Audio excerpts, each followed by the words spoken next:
know how I've been trying so hard to avoid these people even saying anything on J4M.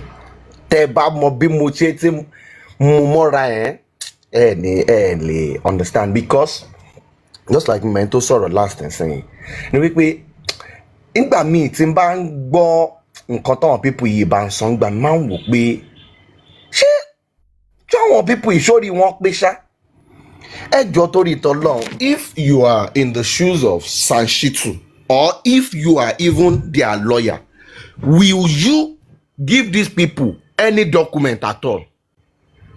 You give them even any document at all?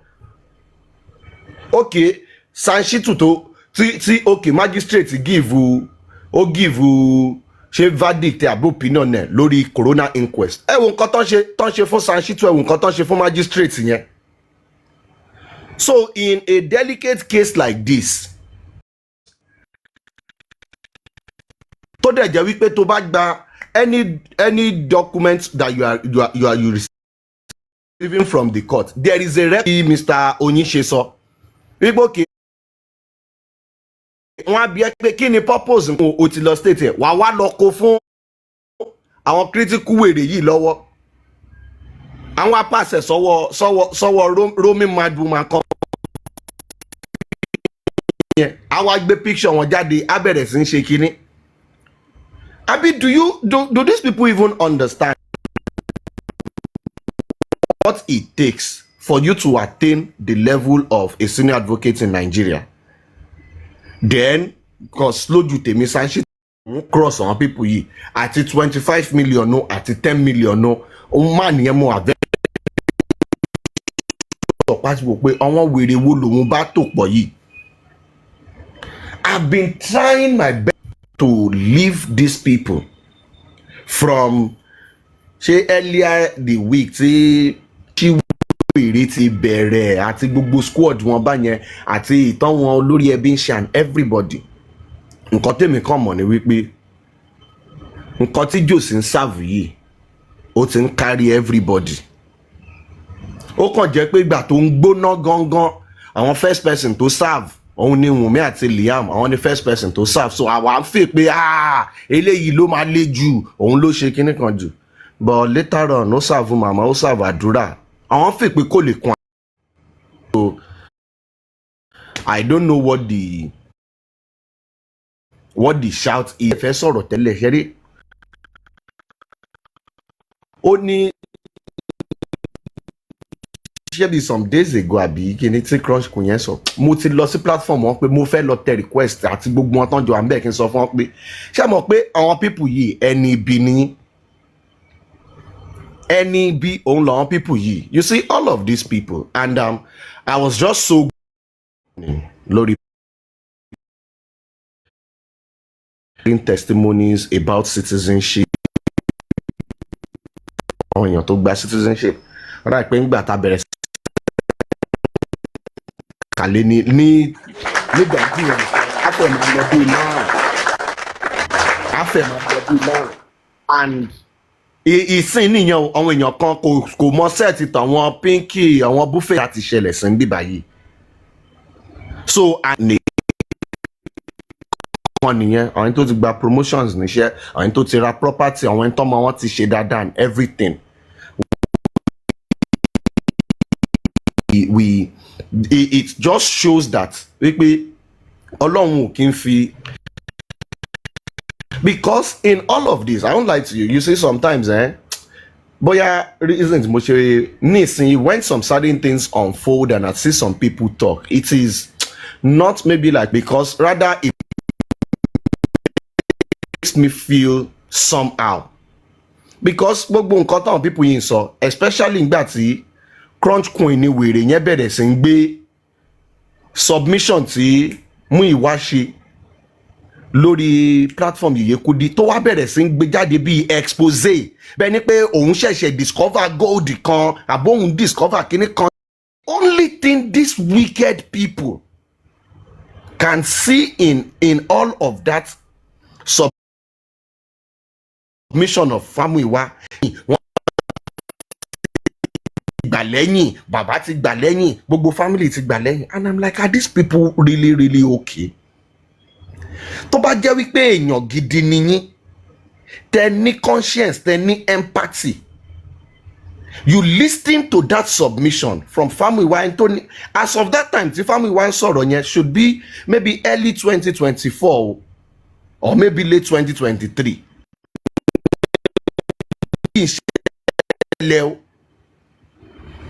And if you listen to that narrative of family were very well, this guy said it that few days, in fact it was the Saturday before the demise of this guy, ó gbé Liam, ó gbé fún bàbá ẹ̀, ó tún ya picture wọn, and he said this is just like a man that has seen the future. Ó gbé fún ẹ pé this is my son. Ṣé mo wí pé these people did not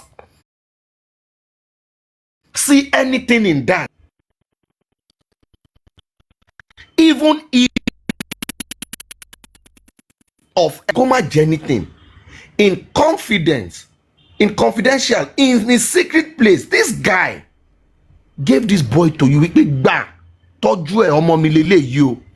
This is the blood of my blood, the flesh of my flesh.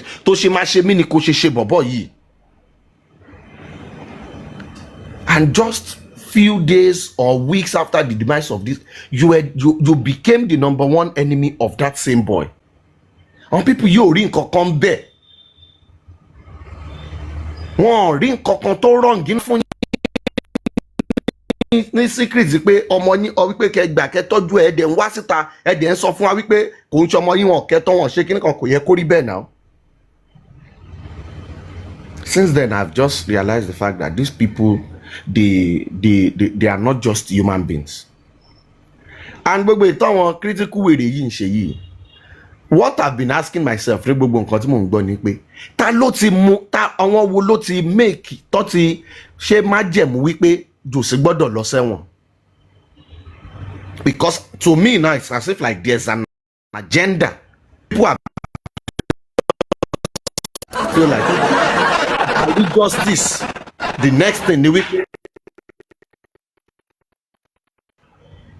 Oluwatosin àwọn tọ́ràn wọn iṣẹ́ ni wọ́n fẹ́ sanwó Mohbad. Because it is looking like that, and I know that. Maybe sometimes, long time ago, mo sọ pé lórí justice, the more justice for Mohbad, but on your commercial, and it has been because if you look at it. How will you say like àwa tá kì í ṣe lawyer níbí báyìí tá kà lọ tá kí n sọ wípé okay ṣe bẹ́ẹ̀ ni lẹ sọ wípé stark illiterate any side níbí báyìí yes illiterate ni wá. Are you are option lẹ fẹ́ gbé lọ sí court of law. Okay nínú charge list àwọn tẹ́lẹ̀ fẹ́ sue àbí tẹ́ ṣe nǹkan ẹ fi president Nigeria sí number 1 wọ́n bí ẹ pé okay. Reason because the president swore to protect lives and property.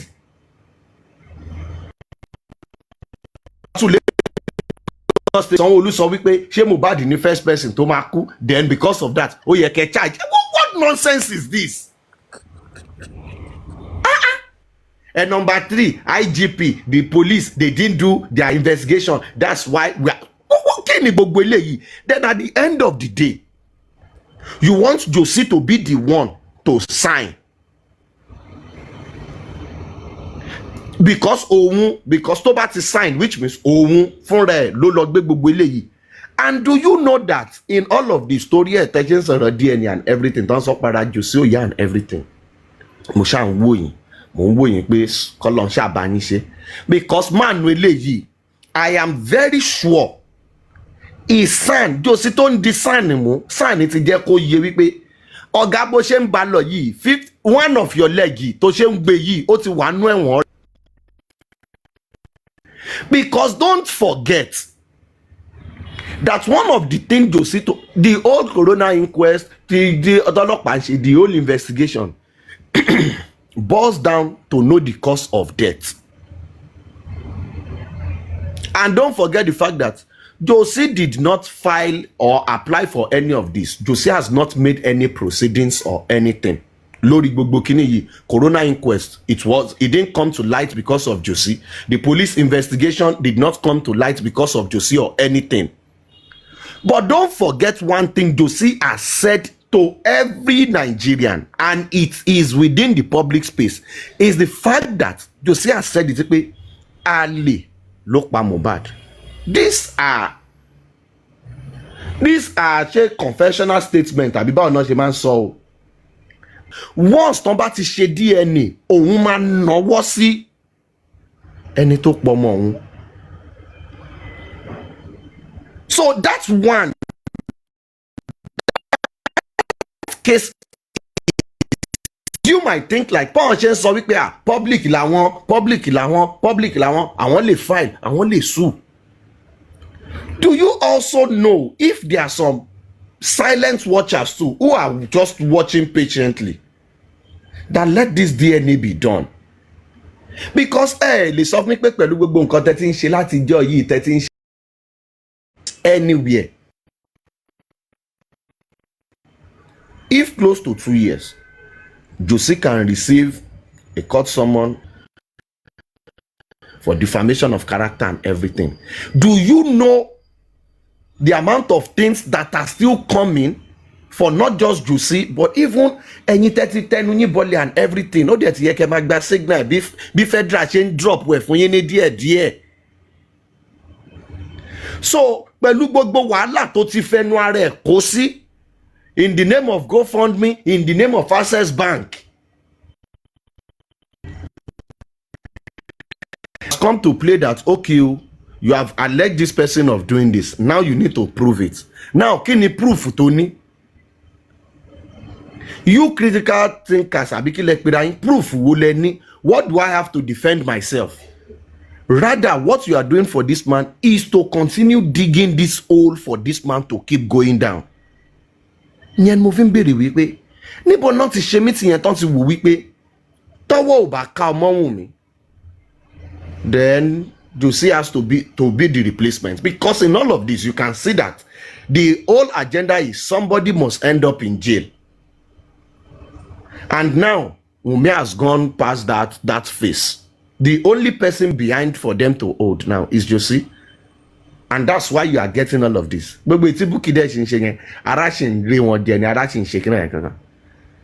next week, 2 weeks, I know that they will come for Josie again.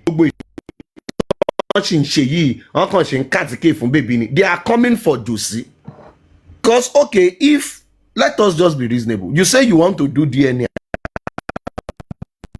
abroad. Okay, the judge has granted you now. Go and do your DNA abroad. But what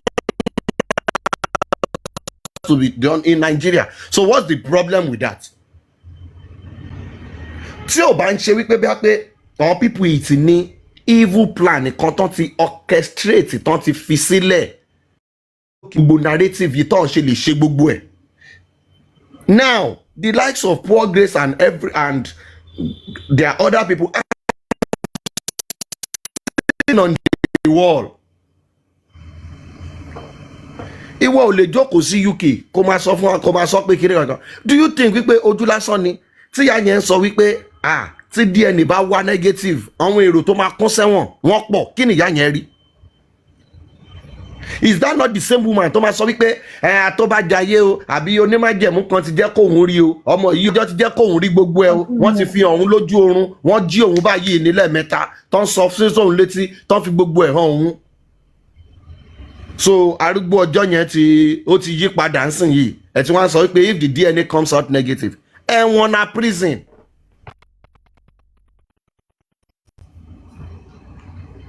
Kò sọ̀rọ̀ ń bẹ̀ ẹ̀wọ̀n kò sọ̀rọ̀ pé the thing is these people I think now they have a son who is not ready for their shenanigans, who is not ready for their nonsense. Eléyìí tó bá sá tó ṣe báyìí ẹ̀wọ̀n ló ń lọ, eléyìí tó ti sọ ìwọ ló ti fẹnu ara ẹ̀ kọ́. It is all those ones that you do with me or you've done with Falana. You have a case, you've met the like of Sanfalano. Now you are messing with Sanshitu, and you think another lawyer is going to pick up your case? Tọ́wọ̀n yẹn gan lásán tó bá sọ wípé òkè pé wọ́n gan wá jókòó lórí kéèsì yẹn. Ẹ̀wọ̀n yá ló ń sọ yẹn náà. Ẹ̀wọ̀n yá náà. Two San one Professor Otoyin. What? Dem pé nbo náà máa ń fọpọlọ sí. After 2 years. Kí wèrè yọ kí yẹn ṣe máa sọ wípé yẹn àwọn ẹni tó wà nílé yẹn ó yẹ kán receive statement lẹ́nu lẹ́yìn tọ́lọ́pàá ti sọ fún pé àwọn gba statement lẹ́nu 26 people.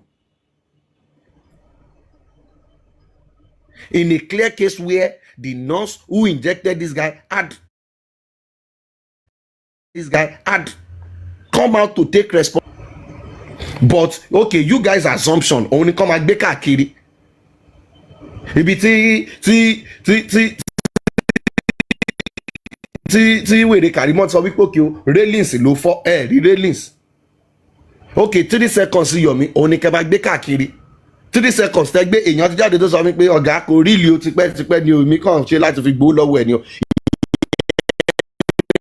Kọ́ gbé lọ síwájú magistrate. Ìyẹn ni kí SAN, èwo senior advocate of Nigeria, kó máa gbé lọ kó máa bẹ SAN pé ṣó why tó ṣe ń file case bí 100 level law students. So ọ̀rọ̀ social media, I thought maybe VDM has proof, he has evidence.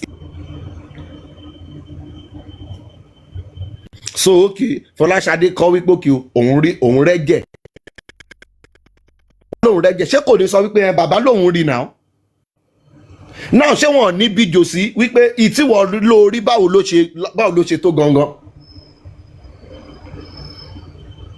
And don't forget, like long time ago, Gurezi has spoken about this blood. Gurezi has said the blood tí Josie saw is just an imagination. Wípé bóyá ó kàn imagine yẹn ni o. Because now they are going to all people you know because lawyer Josie gan jẹ́ pé tí wọ́n gan bá rí pool of blood ní crime scene tó report ẹ̀ ṣó mọ̀ pé ó ti commit crime ṣá. Josie á ti jẹ́ kó yé fún rẹ̀ pé ṣé o sure pé mo rẹ́jẹ̀ yẹn ṣá àbí aṣọ tó kàn ṣe kinní kan.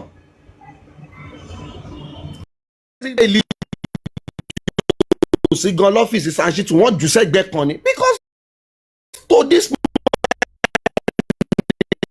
it is nothing because kò sí nǹkan kan tẹ̀ ń lé káàkiri.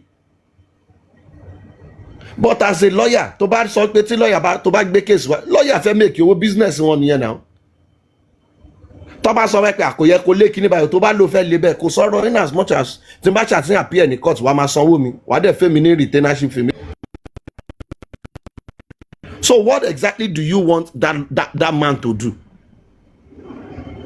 Ẹ wá nígbélé wọn lọ́wọ́ kó tún gbé fún wọn kán lọ lórúkọ lọ́ọ̀yà bẹ́ẹ̀ ká ní wípé Sanshitu fún wọn lọ́ọ̀rìjìnà náà ni. Is this not what they will be doing? Is this not how tán ti máa gbórúkọ magistrate síta pẹ̀lú signature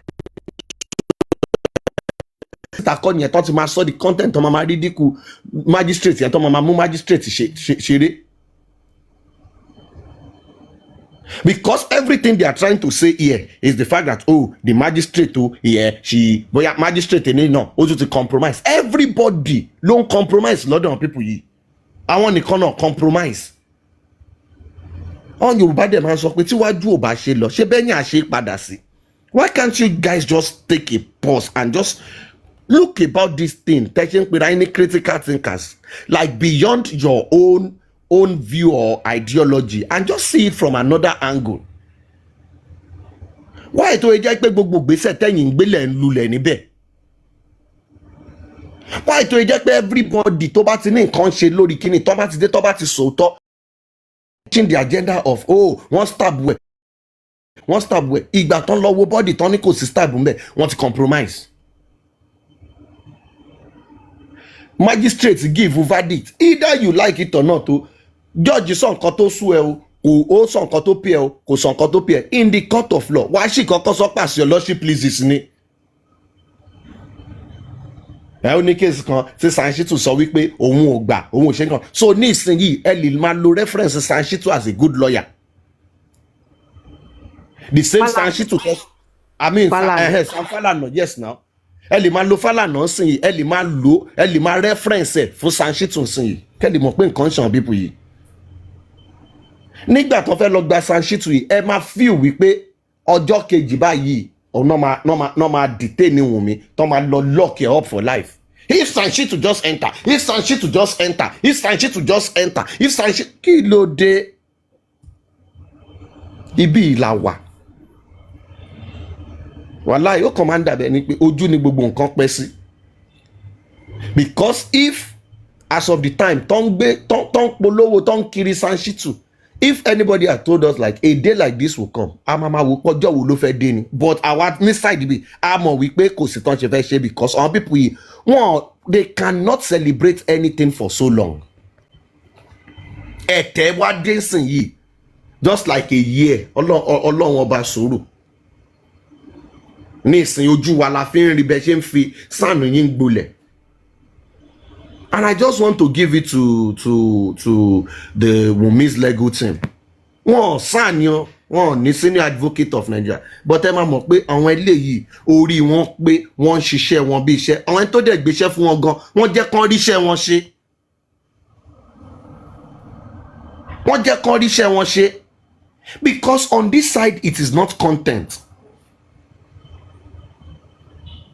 Just imagine kó jẹ́ wípé irú àwọn wèrè critical thinkers ṣe àwọn ní bíi Sister Temi, àwọn Mr. Pythagoras and the likes that they get information and everything every day náà fẹ́ máa rojọ́ ìgbùrùgbùrùgbùrù ìkìrìkàn ìṣe kí ló dé. A lọ sí inquest magistrate sọ ìtí ò dá wípé Wùnmí o ìwọ náà ṣe báyìí pé kí nìkan everybody inside the bill a fi ṣoṣùn everybody fi para. Kò sẹ́nibọ́dì tó ń sọ wípé magistrate kò yẹ kó blame Wùnmí kò yẹ kẹ́ ṣe kíní kan fún mi. No, if you can take the good one then you should take the bad one. Kí ni magistrate sọ tó wrong? That you already buried this guy, which is true. Àbí ṣé kò ṣe ni. So ẹ fẹ́ jẹ́ kí magistrate fo ibẹ̀ yẹn. You want the magistrate to leave the nurse. Àbí irú àwọn èèyàn wo leléyìí? So it would have been a good judgment if the magistrate has castigate Wùnmí kó gbé gbogbo ẹ̀ sórí Wùnmí kó ní pé negligence ni ìwọ ló yẹ kó fún bọ̀bọ̀ yìí lọ́yàn o fún lọ́yàn ìwọ ló yẹ kó gbé débẹ̀ o gbé débẹ̀ ó yẹ kó pọ́n sẹ́yìn báyìí ni kó máa gbé lọ sí hospital ó yẹ kó ṣe kíní kankan ìwọ ni mo ń blame. They would have told you like pé magistrate yẹn òun ni the best. But nígbà téèyàn ṣiṣẹ́ tó gbọ́rọ̀ lẹ́nu everybody wọn tó dẹ̀ ok pẹ̀lú gbogbo nǹkan tí mo ti gbọ́ yìí nǹkan tí mo mú jáde rè nígbà tí òun ṣe content creator ẹ sì tún pariwo dì sìn yìí the magistrate you want to sue president sue VDM ẹ tún make reference WhatsApp group and these people normal. How do you go to court and they tell you okay o kéèsì tó gbé wá yìí o àwọn wo ni evidence tó ní and everything, then you will say the WhatsApp group that was exposed by video. Ẹ̀kan imagine our people yìí now kẹ́lẹ̀ rí reason tó jẹ́ pé ọlọ́run mo take time pé mi ìfẹ́ sàn kankan sàn people yìí at all. After VDM has exposed the WhatsApp group, we now felt like we can add more names to it and everything. Then Sanṣítù, a whole senior advocate, will now appear in court. Now say, my lord, in this case, after the expose being done by very dark man through the WhatsApp group, which àwọn barrister Kabiru akọ́mà wò pé ṣe sọ pé man yìí wà okay, which WhatsApp what? How did you come about the WhatsApp group? Báwo la ṣe débi yìí? So the WhatsApp group that we expose, they are diverting justice. As how?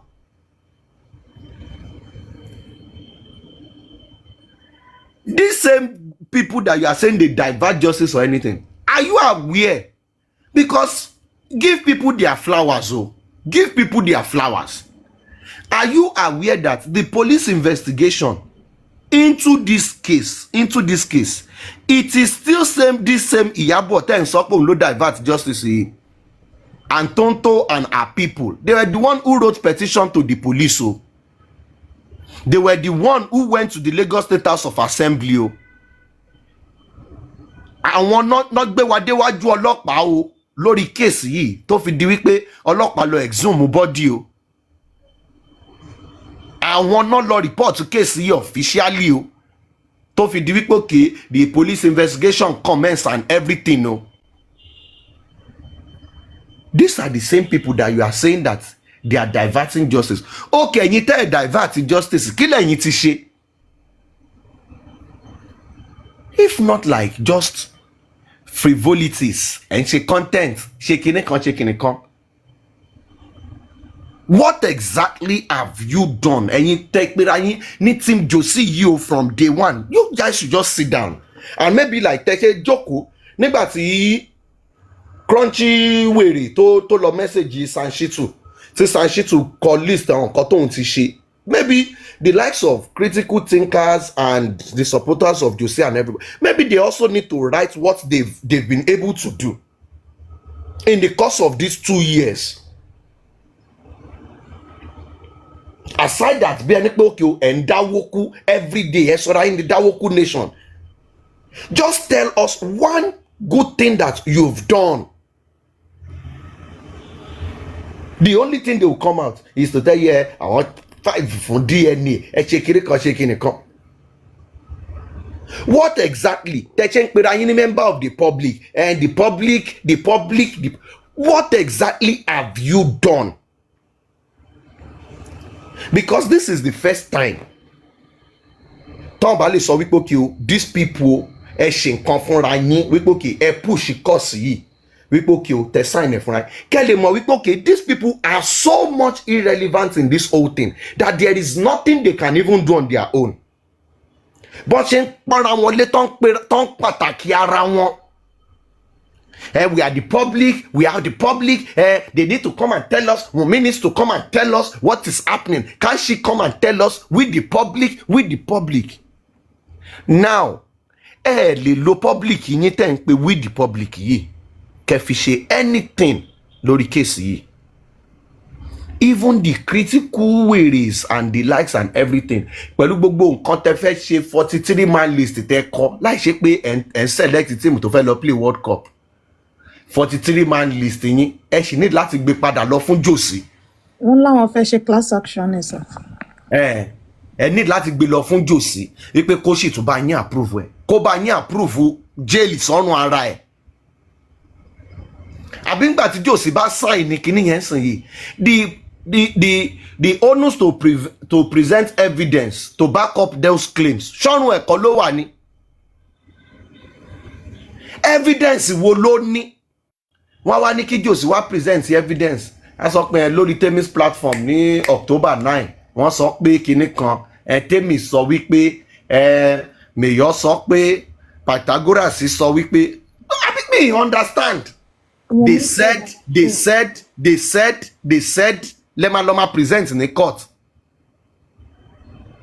No factual evidence, no proof, nothing.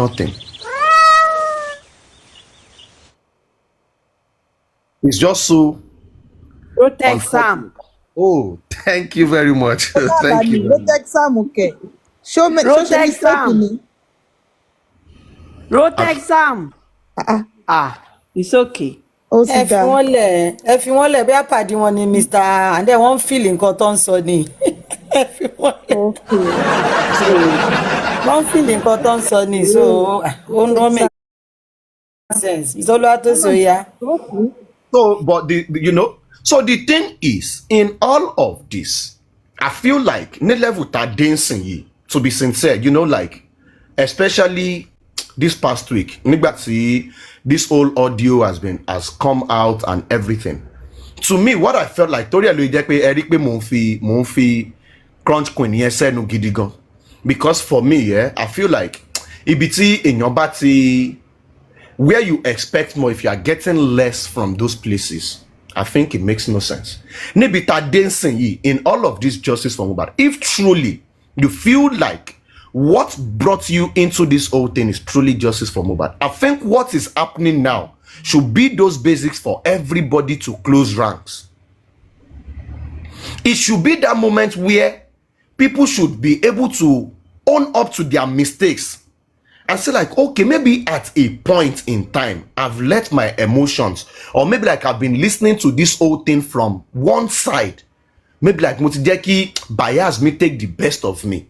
I feel like what people need to do, see, in life, you can be wrong about something, but the most important thing is for you to own up to it.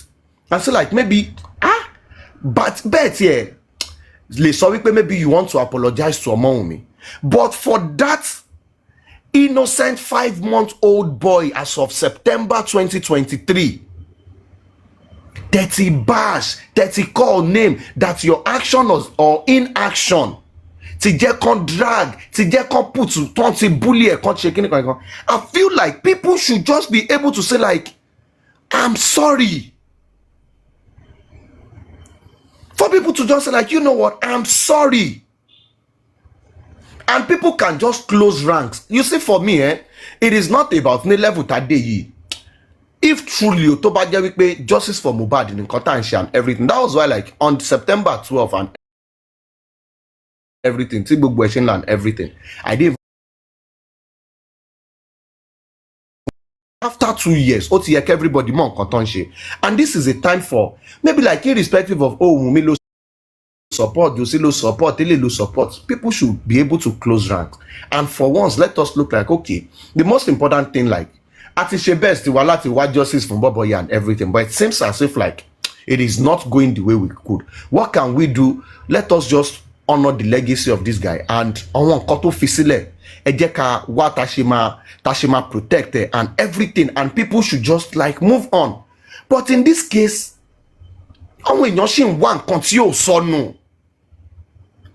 you're still looking for what is not lost. Class action, school action, it is not going anywhere. So for how long do you think like you still need to continue doing this thing? Have you sat down to think of it in a way whereby like, what if Josie had diverted our attention from day one with all of this that is happening? What if this man did not see pool of blood? What if truly we can continue and so lati day one we anybody what if truly it was just a case of medical negligence, or we abere kan gbodi lara bobo yi o de gbabe lo? The whole investigation that Wunmi was talking about is let us look into it. Maybe there is not more to it. Or anything. But the thing is, Mama Wunmi ni ìyàwó ẹ̀ ni òun ló gbọ́dọ̀ go down fún. Police should arrest. Police should do this. Okay, bring evidence. Bring proof. There is nothing for over 2 years. Wọ́n ní tí kinní kan bá lẹ́ni tí kò bá lè mú ni á padà lẹ́yìn ni. Now this man has gotten to a point where he feels that he's in more problem that, because I don't get it. How will you guys say that Omowunmi is the culprit? Òun ló pààyàn, òun ló ṣe kinní kan. And Omowunmi ní peace of mind ju gbogbo yín lọ. Because I don't understand, how will Omowunmi have peace of mind? The main person that you are accusing, and she has peace of mind. Look at the names of people you've dragged into this, you've called names, you've pushed different wrong agendas. Oníkálukú wá ń deal pẹ̀lú lawsuit lábẹ́lé. Lè jáde kẹ́ sọ síta wípé this is what I've been facing, or this is what has been happening to me. And you keep leading people on with different opinions and everything. When are people just going to, these people should just like be realistic for once. You had the submission from Famiwa, you've seen everything. Nobody Iru pork daddy yẹn. O fẹ́ dárúkọ mi, o say Ashana. I don't get it. This girl's name, her picture, her videos have been out there and everything in 2 years. There is no guy, not even a secondary school mate, do you know that Wunmi is a graduate? She English and linguistics, malomo yẹn ṣe, and to law university or graduate. There is nobody, even cosmate here ní university tó lè jáde tó lè sọ pé ẹ wo bí tó ti ń ṣe ìranu, ẹ wo kíní kan ẹ dẹ̀ ń pọmọ yìí láṣànà. But do you know the level of abnormality that has played out in the camp of you guys? Your nudes, different stories and narratives from these people's camp, and you can still look at this young lady, because what exactly is wrong with these people? Why are you evil? Ashana, okay, Kibawo lo ṣe jashana. What exactly has this girl done? Nígbà tẹ́ tún máa pè gan wípé ó ṣàgbèrè, ó ṣe ìranù, ó ṣe kíní kan. Nígbà tẹ́ tún mọ̀ girl yìí now. Do you know the level it takes for you, even as a man? You don't talk that the tongue pera wọn yìí, tongue pera wọn ní critical. What they think they have that bring them? What do they have that they can bring on that will put them on same table with the Oba? And because any ńlá ló ń ṣohun ńlá ni, so lè pe mechanic mọ́, lè pàbó. Just look at it. Lọ́dọ̀ tí Jose and poor Grace máa wòran náà. Máa wo àwọn èèyàn tó ń pè yàn kan láti àná kiri kan kiri, ẹ̀yin dẹ̀ ní critical thinkers yìí. Just imagine. But it is what it is. These are the things we are dealing with. They don't have anything by now. Everybody close the shop. Lord, justice for Mohbad. Let the DNA be done. What I'm just waiting for is Ojulope November 11 àbí ọjọ́ wo ni ó máa tó dé nbí báyìí. Then when we get that date, because now it is crystal clear to all of these people, even to Josie, he knows, all these people, they know that this boy is the son of Mohbad. They know. It's not going to end well. It's not going to shake it. Now they know that gbogbo irọ́ tá pa sẹ́yìn yẹn ó mà dàbẹ́ ní pé àṣírí máa tó tú. Now the truth is trying to come to light, and they feel like, oh no, this is not going to happen, because for every allegation, because don't think like after this whole DNA and everything, to some of you guys you think like it is over, but for some of us that is when the old justice for Liam and Omowunmi is now going to start. Ìgbà tó máa ẹ̀ṣẹ̀ bẹ̀rẹ̀ nìyẹn, because gbogbo bí tẹ́tí fẹ́nu tẹ́ńbẹ́lú tẹ́tí fẹ́nu bá àwọn pípù yìí jẹ́ díẹ̀, gbogbo ibẹ̀ pátá lẹ máa ti padà lọ fẹnu ara yín tún wọn ṣe. Because you keep going around for almost 2 years or for over 2 years, keep maligning these people, saying things that you don't know, you don't have proof, you don't have evidence. Ìkọ́déǹgbà kan Wùnmí kò lóyún, ó ṣeré ni, ó ṣe kan àwọn family kẹ́mkẹ́m, ọ̀tọ̀ lẹ́ni tó fún lóyún, ọ̀tọ̀ ní kíníkan. Àwọn ẹni tó ń push narrative yìí, the likes of Arifa, Veron and the likes, ní ìgbà tán dì wọ́n mú tán sọ fún wọn wípé gbogbo nǹkan tó ń sọ yìí proof dà, wọn ò ní proof, wọ́n ń dọ̀bálẹ̀ ni. Do you know that till today, none of even Arifa, I guess Veron has done it stylishly, but Arifa has not come out And you still see these people to following him, going to his life, to say that Emma binu mo parọ́ ni. Ipe gbogbo time tí mo jókòó tí mo ń ṣàlàyé Africa Magic fún yẹn, irọ́ ni mo ń pa because me evidence anything. At least Veron said it. That he was just going with the social media flow, òun kàn sọ tòun lọ ni and everything.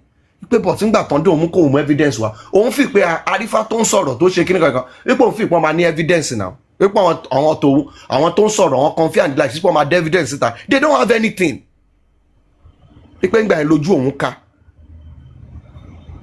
But do you know how long tó jẹ́ wípé even lórí platform olórí ẹbí and the likes tó jẹ́ wípé tó bá ti ṣí báyìí ọ̀rọ̀ ọba náà mú sẹ́nu everyday. Kó tó di wípé okay olórí ẹbí fúnra ẹ̀ wọ́n wá lọ ń kọ ìwé oríjì lájà o. How will you just without no evidence and everything ẹ kàn defame orúkọ èèyàn lọ?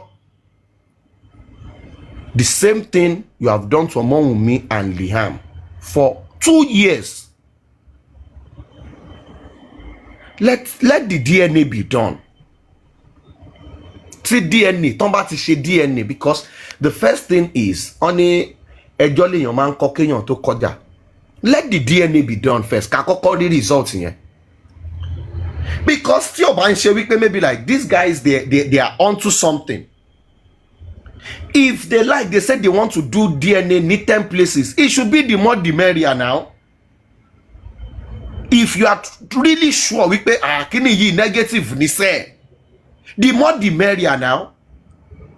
So you think like tó bá jẹ́ wípé America nìkan náà ti ní kẹ́ lọ ṣe tẹ́ bá ti wá ṣe America yẹn tẹ́yìn lọ doctor ẹ̀ tó bá wá either negative or positive, don't you think that they are still going to be talk about it? The more the merrier now. Let them do it in 10 places. A clear mind fears no accusation now. Ẹ jẹ́ kán gbé síta, kán dá gbogbo ẹ̀ síta, kán lọ ṣe ní 10 different places.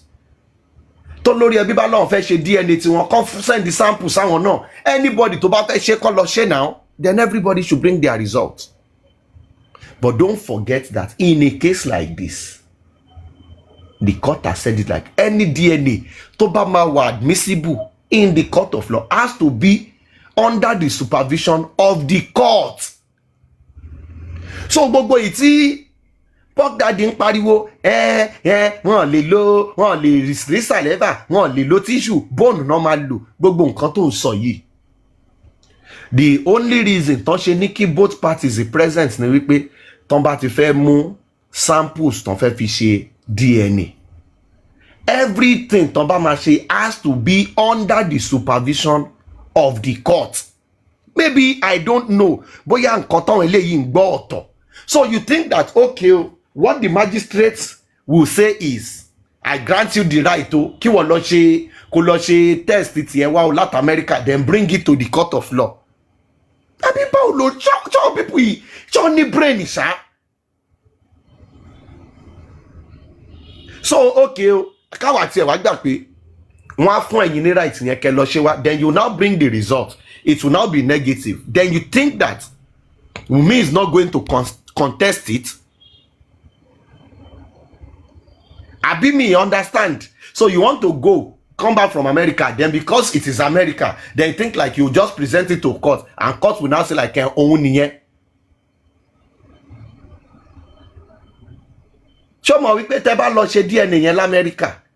Ṣé mo pé tó bá yín ṣe DNA yẹn l'Amẹ́ríkà, ṣé mo pé máa ní láti gbé wá sí court níbí báyìí?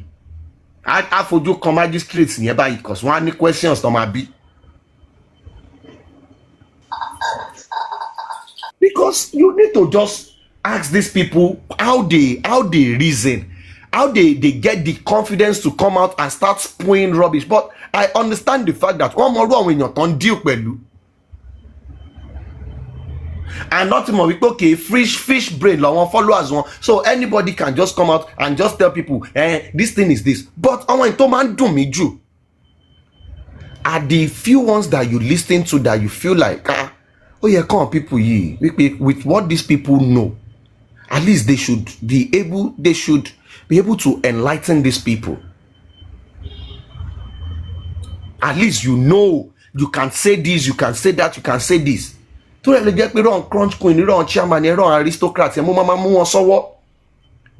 Because you can't tell me you're a PhD holder and everything. And then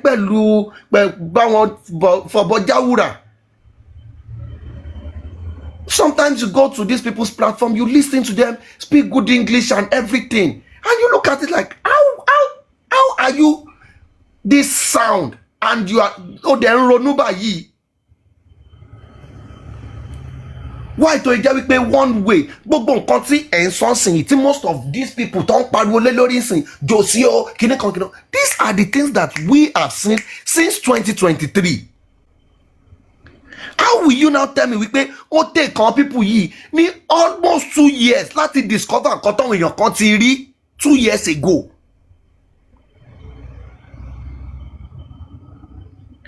Folashade said this one said this, Kinekon said this, that one said that. Where is the proof? Because the only thing we've been asking since September 2023 on this side of the divide is anything you are coming to tell us. You can't just tell us things based on one nikpe, one sokpe. Bring proof. But these people, they are just so much interested in content. Once you have content, deliberate,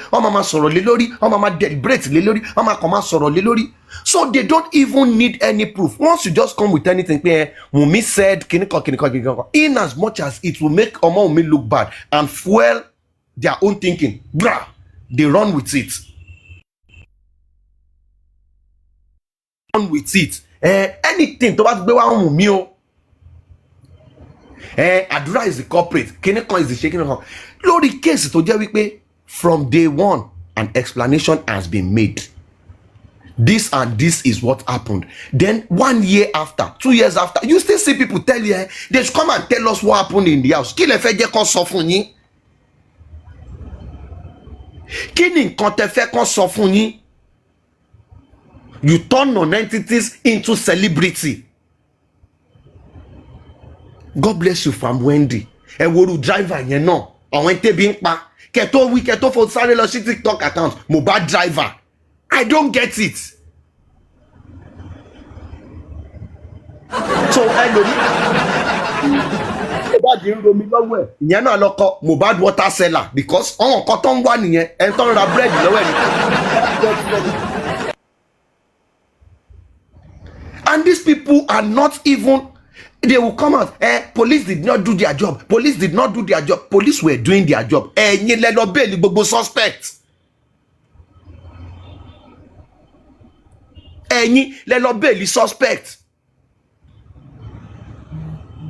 Ọlọ́pàá ń ṣe case tó jẹ́ wípé wọ́n ti get information, wọ́n ti menton lé, wọ́n máa fi ẹlẹ̀, wọ́n máa rìn káàkiri, wọ́n máa fi ipò ń jayé pé wọ́n ṣú ẹ mọ́, wọ́n ṣe anything mọ́. Ìwọ dẹ̀ náà ń ṣọ́jú.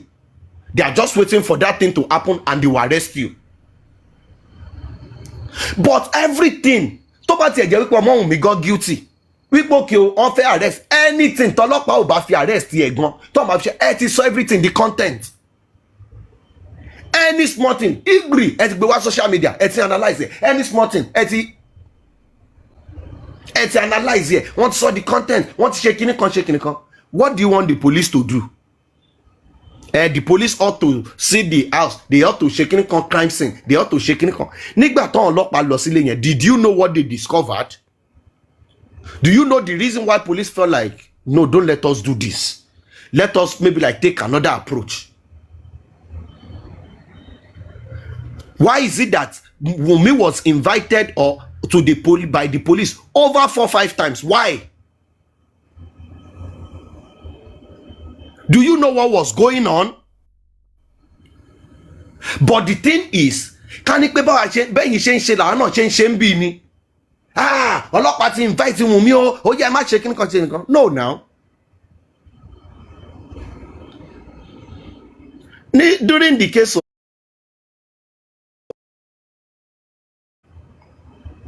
we would not. Do you know legal steps that things that has happened that Wunmi has done and everything? Tell it, don't let anybody. People on this side are not interested. Hardly will you see anybody come out fenutule kakiri, come out wípé kí ló ń ṣẹlẹ̀ lẹ́yìn, is Wunmi doing this, is Wunmi doing that? Nobody is interested. orí òótọ́ òun làwa dúró lé lórí. We are not interested in content. We are not interested in the personal life of these people. But because of story, because of content, you guys ẹ wọnú wọn lọ, ẹ bẹ̀rẹ̀ sí fún everybody lówó, in as much as tó bá ṣe nǹkan ẹ fún wọn lówó, tó bá ṣe kíníkan ẹ fún wọn lówó. You introduce money inducement, ẹ̀yin lẹ introduce ẹ̀ sínú bíbá yìí. Because on this side of the divide, tó bá ní pé èèyàn kan wà àbí camp kan wà tó yẹ kó máa náwó jù, tí Wùmí ló yẹ kó jẹ́ náà. Tí Wùmí ló yẹ kó jẹ́. Because if there's anybody tó yẹ kó need information, because ká ní pé ẹ̀yin lẹ wà the other side ni, during the time of spending, ẹ sáré sọ wípé ẹ jẹ́ ká dáwó, ẹ jẹ́ ká mọ bá ṣe fẹ́ fún spending lówó kó lè wá síbí ká lè gbọ́ tẹnu ẹ̀ or anything. But nobody is interested in anything. Then how do you even want to spend money when it is competition between you guys? It is the first person that comes to the social media with the news. Torí ẹ̀ ló ṣe jẹ́ pé kò sí nǹkan kan tẹ́ ṣe ní kọ̀kọ̀ tó bò. Everybody wants to come on their platform to say something. Èmi ni mo ní information lọ́wọ́, èmi gangan ni mo ń gbóná lọ́wọ́ yìí. Nobody. Tí Yomi bá ya sóbà yìí, ó ti ń bọ̀ lórí social media.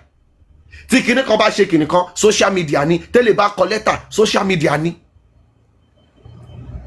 Okay, ẹ fẹ́ ṣe phone forensic. What has that got to do with social media?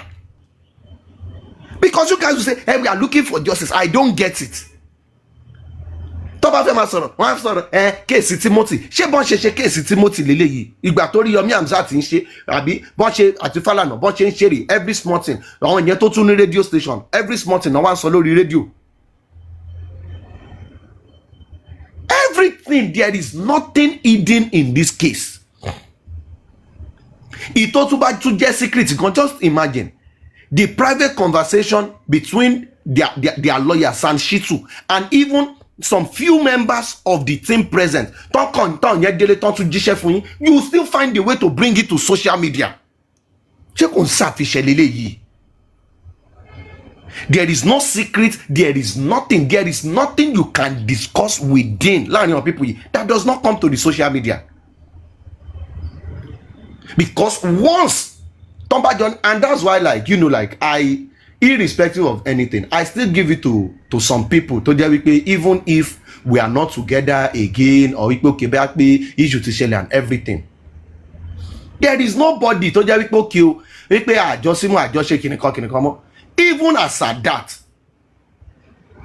Everybody still maintain it. Is not as if like okay, any personal issue or personal vendetta. But based on that cost, everybody still try to maintain focus. No level of confidentiality at all. Baba ń lọ court ní ọjọ́ Monday. Before you know it, before in the next 10 minutes.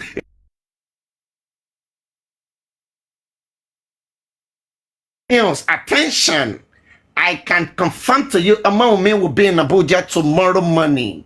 She has been invited. I have the petition right in front of me. Which old lorry Brooklyn people in it. Eti shame kankan. Keti fi shock iwa. Shame when you come back yi. Ke fi shock iwa. We we didn't see this one coming, no. But there is nothing you guys can do. Because reason 10 you shame ton life and I heard it somewhere. Them in ton life 24 hours. You should know that there is difference to it. There is difference to it. You guys run on propaganda. Each time you come live, go and listen to them. All of them will crunch on live. Everything they want to discuss is propaganda. Assumption. Kele gunke kó sọ̀rọ̀ kan sọ wípé according to kìnìkan tó irọ́ ni gbogbo ẹ̀. If as of 2 years none of you can say like, oh, I have this evidence, we have this fact, we have this proof. Ẹ lọ síwájú o, ẹ tún padà sẹ́yìn. We can this the CCTV that will give us justice. I don't understand. CCTV wo ló fẹ́ fún yín ní justice?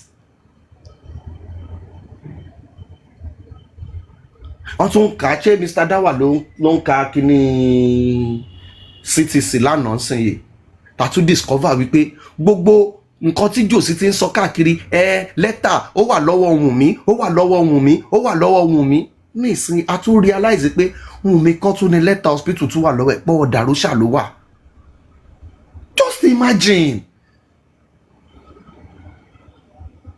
Just imagine tó bá bẹ̀rẹ̀ sí ń tú gbogbo kíní yìí délẹ̀. CTC lọ́ọ̀yà Mohbad tí Mr. Dawa ń kà mò ń gbọ́ tí nínú kíní ẹ̀ tí lọ́ọ̀yà yẹn sọ wípé lára nǹkan tóun ṣe lọ́jọ́ ẹni pé àwọn lọ sí police station but Josie was claiming like wọ́n report to anything this because when some certain things come to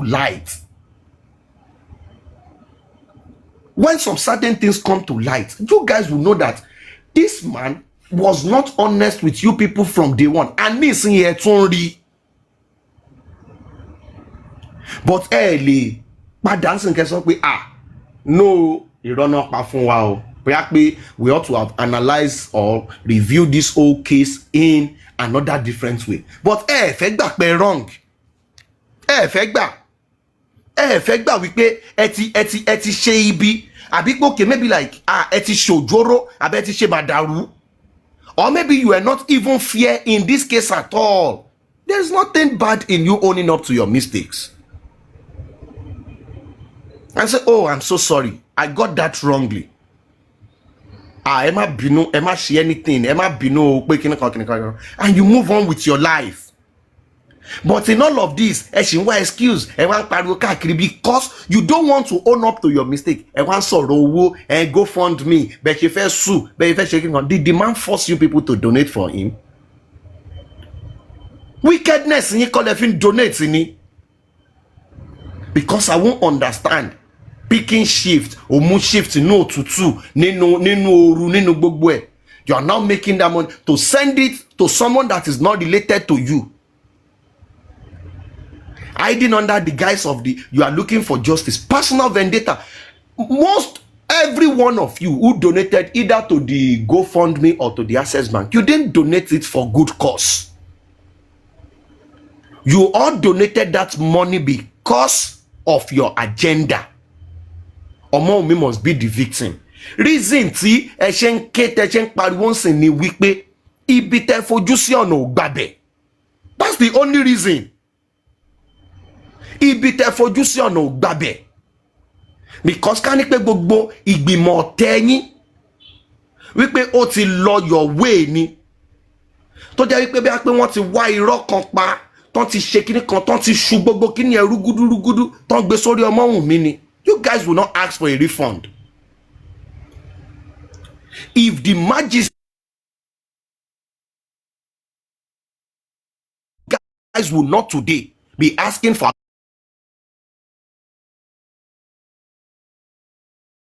so the platform where we pay accountability on fair accountability and everything. Why tell she support yẹn gbà yẹn? Because ní ìgbà yẹn ṣì ń wò pé maybe this evil plan, this evil agenda might work, maybe it might go the way we want it to be. Nígbà tẹ wá ti wá rí wípé ẹ ti lulẹ̀ párákó. So ìgbà yẹn lẹ wá wò wípé okay ní ìsinyìí o ẹ fẹ́ wá padà ẹ fẹ́ wá lọ kọjú ìjà sí. Because èmi ò ṣe pé the fact that anything you've contributed ló ń lọ fi 20,000 gbára ní insurance and everything mo pé lórí kíni kó wá bá bẹ́ẹ̀ lọ kó tiẹ̀ wá bá bẹ́ẹ̀ yẹn lọ kán bí ẹ pé kí ló báwo ló ṣe kú kí ni nǹkan tó fẹ́ sọ gangan nǹkan tí yóò kùn ẹ́ tí yóò ra ẹ tó lọ́wọ́ nú ẹ̀ because wọ́n bí ẹ pé jọ torí tọ́lọ́run ẹ má nu Josie ṣó mọ rí no Mohbad ṣe family ni no Wùnmí tó ń sọ pé òun ní kíní kan báwo ló yẹ jẹ́ sí ẹ̀mí ìmọ́rí ẹ sọ kí ni tiẹ̀ ẹ wọ́n sọ wípé wọ́n sọ pé wọ́n ní pé wọ́n ṣe kíní kan òun ló gbé ló just imagine ni mò ń gbọ́ pé èèyàn kan náà ó lóun ti lose iṣẹ́ lẹ́ẹ̀márùn-ún lórí nǹkan tí ó kàn yín and by now ẹ sì tún jókòó kẹ́wọ́ wípé the evil we have done is enough let us just move on. Tó bá lórí tó ti ṣe tó ti lẹ́lẹ́dàá tá ti ṣe in the course of this whole thing, knowingly or unknowingly, we are sorry o, kọ́ ló ń dáríjì wá. And everybody should just make peace and move on. Because ìgbà mi máa ń wò pé báwo ló ṣe di wípé nǹkan tí ò kàn wá tá a mọ̀ rí ẹni tó mọ̀ rí family tó ṣe kíní kan rí o mọ àwọn èèyàn lọ́ta nítorí ẹ̀, for what reason? No evidence. Okay, our family tí nǹkan ṣẹlẹ̀ sí, look at the case of Timothy now. The family okay, mo jókòó mo discuss pẹ̀lú yàn kan, mo wá bí onítàn mo ní pé in the case of Timothy, ẹ má jẹ́ àparọ́ tanra wa, ṣé ìyàwó Timothy perfect náà, ṣó perfect sọ̀wọ́n in lo ẹ̀ báyẹn ni?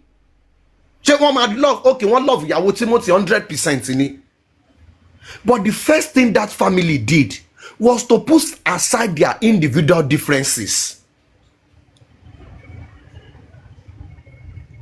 wọ́n wo wípé ó ṣẹ̀ wá ní kinní kan lọ́jọ́ kan tá wá sílé ẹ, ó fún wa lóúnjẹ, ó pure water kan ló fún wa, ìwà tọkọ ẹ mu bottle water, ẹran kan ló fún wa, ó fún wa ní méjì, ó ṣe kinní kan, ó ṣe kinní kan. Wọ́n rò wípé bóyá Timothy ó ra fóònù fún ẹ, kò ra fóònù fún mi. Wọ́n ṣe yẹn. They put aside their differences, they came together. But in this, kí ni first thing tí family kọ́kọ́ ṣe? Wọ́n kọ́ divide ara wọn.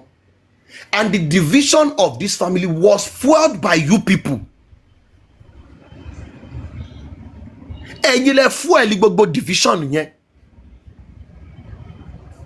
Because of ẹ̀yin lẹ mọ nǹkan timber lórí òkú ọmọ 26 years lẹ́yìn create hierarchy lé lórí. But kò ń ṣẹjọ́ yín náà, it's not your fault. Ẹjọ́ jòsí ni tó gbé gbogbo yín wọlé pé kẹ́ wá ganu sí and everything. Now this man has said that let me have my peace. He wants to do things his own way. Why must you? Why tẹ̀sẹ̀ tira yín mọ́ man yìí lọ́rùn tipátipá? Why? I mean, you have a case, you have a senior advocate of Nigeria on your corner and everything. Why are you people, why tẹ̀sẹ̀ feel pé tí yín gangan ni man yìí gbọ́dọ̀ ṣe? Kí ni gain yín, kí ni benefit yín? Why are you the one? And this man has come out and said, I have my lawyer, I have belief in him. Anything you guys want to do, come through this man. That's a problem. Because emi ò understand. Kí ni nǹkan tẹ́ ń wá gangan? Maybe these people can come out and tell us. Pork Daddy, you came out to say like, oh, you are washing your hands off this case and everything. Then what are you looking for again? What are you looking for? Killing content. Well, no. I'm waiting for you to push this man to the Ẹ̀sùn Kongiri. Cause ẹ mọ̀ pé Jòsí ò ní filter lẹ́nu gbogbo nǹkan tẹ́ ń bò yẹn tẹ́ ṣe ń try tẹ́ ṣe ń sọ pé kọ́ máa bu kọ́ máa ṣe kàn tẹ́ yìí fake pẹ́ ń ṣe kàn Jòsí will come out and tell everybody. Ìgbà díẹ̀ ló kù cause ó ti wọ́n yín lẹ́ẹ̀mejì. Ẹ continue nǹkan kékeré báyìí ló kù tẹ́ máa ṣe fún màá nìyẹn tó máa gbogbo nǹkan tẹ́ ṣe tí lè fi jóná tẹ́ ṣe ń fi pé ẹ sì fẹ́ máa kọ́nà yẹn Jòsí will come out and tell everybody. He will come out and tell everybody gbogbo nǹkan tẹ́ ṣe bẹ́ẹ̀ ṣe ń gbé síwájú tẹ́ ń gbé sẹ́yìn. He will come out and tell us. Because I don't understand. Is it a must? This man has said, let him be. Let him do the end of the day.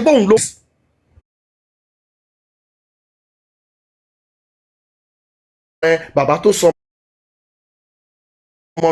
let this man look for justice the best way he think he can.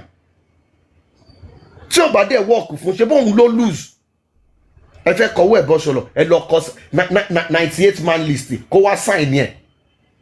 So of each of those person àwọn ló máa gbé evidence jáde.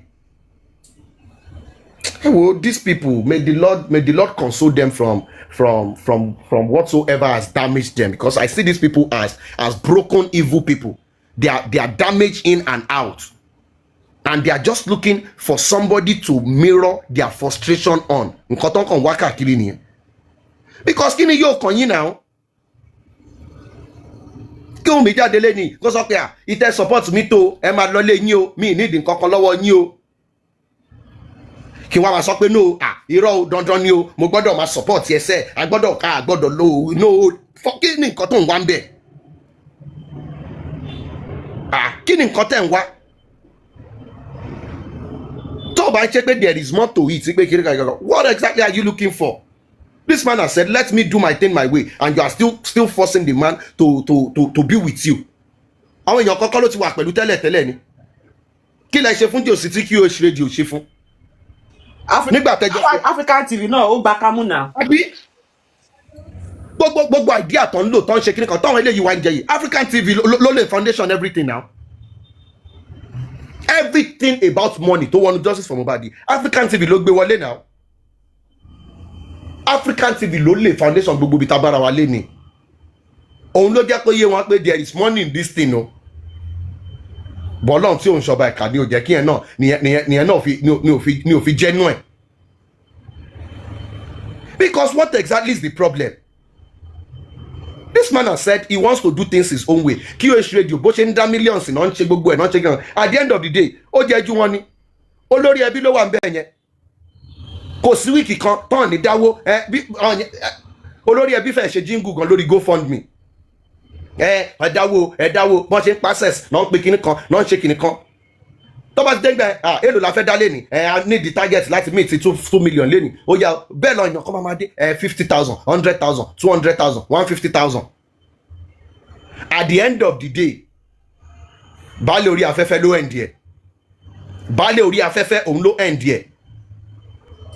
So what báwo lẹ ṣe fi pé ẹ ní ìwúlò torí pé ẹ̀yin kan lè sòyìnbó ẹ lè jẹ́kẹ́ ẹ̀ ń pera yín lẹ́ńpẹ́rọ̀ ẹ̀ ń pera yín ní gladiator ẹ̀ ń pera yín ní barrister ìyẹn lẹ́fí ṣe òkè ìyẹn lẹ́fí pẹ́ ti mú jòsì mọ́lẹ̀ bọ́tà bread ẹ̀ mọ́ ó ti jókòó ó ti wò yín wípé you are more of a liability to him and it's done with your face. Even with the bookie ó ti yẹ kẹ́ ti rí pé 100,000 tó mú wá ọjà wé mọ́ kó get out.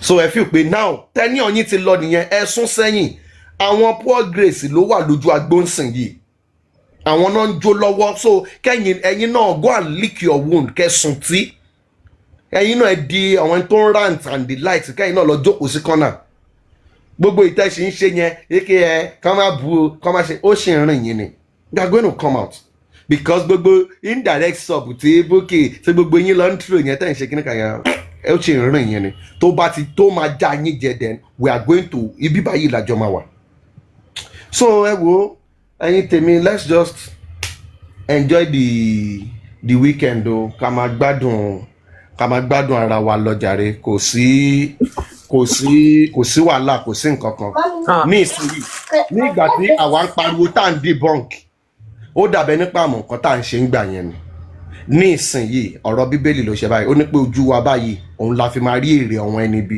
so ní ìsinyìí gbogbo nǹkan tán ti gbìn sìn yìí this is their harvest time so let us watch them reap what they've sown bountifully ká máa fi wọ́n máa catch cruise ká máa fi wọ́n máa rẹ́rìn ohun dẹ̀ ló kù sìn yìí ká dẹ̀ máa rí their level of stupidity ní ìsinyìí mi lè tàn yín ó ń dùn mí gan sìn pé ẹ máa wọ̀ wọ́n tí Mr. Dawa tán Pythagoras wọn kí n ṣeré fúngbà yẹn ẹ wọ̀ wọ́n tán waste òyìnbó lé lórí ẹ wọ̀ wọ́n tán waste òyìnbó lé lórí tí oh God benevolence English ti pọ̀ jù ìgbìrìgbìrì ìkíní kan ẹlòmíì gan tí ò lọ law school àti kú kíní kan ọ̀hún èèyàn ti lọ ka lọ lórí Google ẹ wọ̀ wọ́n tán waste time pẹ̀lú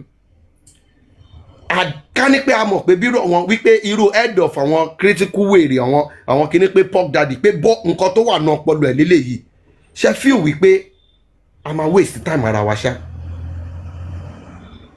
ṣe fi ìpa máa waste time ara wa the likes of Bolly B everybody nígbà yẹn tó ń gbóná àwọn abati from one place to the other ẹ wọ wọn tá à ń deal pẹ̀lú bọ̀ gbogbo nǹkan tá a ṣe yẹn náà òun ló jẹ́ ká wà níbí báyìí because if not wọ́n á ti sell agenda yẹn gan kárí gbogbo nǹkan tó ń ṣe yìí wọ́n á ti gbé agenda yẹn lọ but bíbélì ti sọ pé bí ó bá ń ṣe polúwa ń kọ́ ilé náà àwọn tó ń kọ́ ń ṣe lásán ni all they've done now ilé tí a bá fi tọ́mọ èrè ló máa wo now gbogbo ìtàn ṣe ń sìn gbogbo irọ́ wọn ń sìn yìí níbo ló gbé wọn dé ń sìn yìí so ẹ wo I just want to appreciate everyone on this side especially ẹ jẹ́ ká máa gbádùn fàájì ara wa lọ láti bí in the days of time wà ní 87 la máa ń wà bí nígbà kan 1 something 120 something 110 bá a ṣe ń bá platform wa nìyẹn.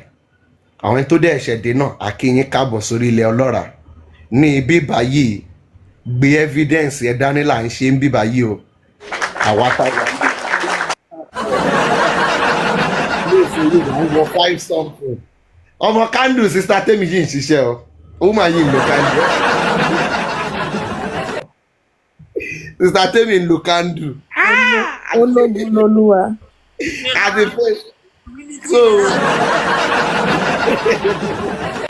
no imagine lórí nígbà tá a build nǹkan wa sórí òdodo àwa views àwa gift àwa anything àwa ránṣẹ́ nǹkan wa àwa dẹ̀ láti wà níbí lẹ́nu so a kí everybody káàbọ̀ sórí ilẹ̀ ọlọ́ràá ẹ jẹ́ ká máa gbádùn ara wa. I appreciate everybody. play fún wa ní abẹ́rẹ́ kí ló ṣe kí ni yẹn. I appreciate you. Thank you very, very much. Mr. I rest my case. Enjoy your weekend, everybody. Gbogbo submission yín bó ṣe dùn tó ẹ tún sọ̀bù àwa tilé náà. Ẹ ṣe thank you for serving us. Ara rẹ̀ ló ń ka góògùn àyẹ̀ káwọ̀. Ẹ tún sọ̀bù wa. A fi para o. Thank you. Ẹ ká sọ gbogbo lé o, mo yíká ọ̀tún, mo yíká òsì o. Mo ṣe ní wúkẹ́wúkẹ́ o for the gods of the land o. Àwọn adultery and adulterers. Àwọn ṣàdọ́tì tí àárọ̀ yàn àárọ̀ kóńtà kí ló ṣẹlẹ̀? Ẹjọ́ mà lẹ fẹ́ rò ó, mi rírí láyé mi.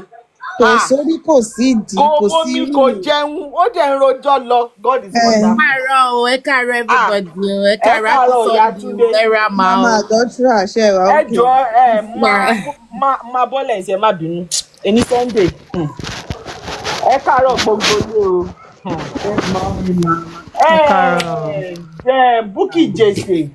Bukky Jesse ṣó fẹ́ sọ̀rọ̀ ẹ̀ di Naira Marley ni ṣó fẹ́ máa intimidate Josie ni ṣó fẹ́ máa threaten Josie ni because ṣó tó ṣe yẹn you are threatening that man, you are intimidating him. Ẹ̀ẹ́dẹ̀ lè intimidate ọmọ kẹ́tù intimidate bàbá náà. I don't understand kí ni gbogbo rẹ̀ fara pàpà yẹn. Because owó tó fún ọba aránsìn torí pé bẹ́ẹ̀ drag Joseph Alọ́ba ni nà. Àwọn ọmọ bó ṣe lọ bí ìbà àwọn wèrè tójú wọn ti fọ́ inú wọn ti fọ́ síta. Àwọn yẹn ló máa kẹ́ ọba arọ is good, he needs help, he needs help. You people, this is account number, we know how it roll. Bukky àwa mú ẹ̀. Ó ń ṣàjòjì fáwa ń bí báyìí. Mr. Oluwatosin ṣe jàre má bínú. Ṣé o fẹ́ máa threaten Joseph Alọ́ba ni? Ṣó fẹ́ máa intimidate ẹ̀ ni? Kọ́kọ́ intimidate ẹ̀ wèrè tó jẹ́ brother tẹ́mú brother intro ẹ fẹ́ máa threaten yẹn náà kọ́kọ́ ṣépè fún ìwòwò ẹ máa gbé síta kinní kan we know how we throw. You are indirectly intimidating him to submission. Why are you doing that? Tí Naira Marley láṣì ń ṣe tá àti kò lẹ̀ ń sìn ṣó ẹ̀wọ̀n náà tún fẹ́ jẹ́ Naira Marley nínú láìfù Joseph àwọn onígbà fún ẹ o. Àwa ń bí bàyà nígbà fún ẹ tá a bá fẹ́ bá fada yín lọ wá wí àwa la nígbà láti bá wí kò tọ́ sí wọ́n lẹ́nu. Má máa lo reverse psychology kó máa lo indirect pé fẹ́ wọn máa lọ threaten Joseph Alọ́ba. Ọ̀gá Makachi mind yourself níbẹ̀ yẹn o. Bukky eyín Jesse ṣọ́ ara ẹ̀ ń bẹ̀ yẹn fada yín lọ wá ní at the end of it all fada yín lọ wá náà ni ìyẹn lẹ́gbẹ̀ẹ́ kan. Ẹ̀yin critical moron ẹ̀yin public nuisance èmi máa já yín sí ẹ sì máa ṣe show gan and you know why Joseph ò ní sign kìíní yẹn kò ní sign ẹ and I will tell you the reason why. Ṣé rí Yorùbá máa ń pòwe kan ó ní èèyàn méjì kò ń pàdánù rọ èèyàn méjì ò ń pàdánù rọ. If Joseph Alọ́ba is lying to people he can't lie to himself. So the fact of that case, the truth behind the case, the truth behind J4M, Joseph Alọ́ba knows. And ta ló máa sòótọ́ yẹn fún his lawyer ló máa sòótọ́ yẹn fún. So if the reality of J4M is different from what Joseph Alọ́ba knows that he know within himself, ẹ̀yin dẹ̀ kéré you want him to ply the road according to your own narrative, according to the narrative you have in your mind, Joseph will not take it. Torí ẹ lè rán lọ sẹ́wọ̀n. Tó bá lọ sẹ́wọ̀n, báwo ló ṣe fẹ́ lá píópíó? Báwo ló ṣe fẹ́ mú bákùs? Báwo ló ṣe fẹ́ máa lọ ṣe show?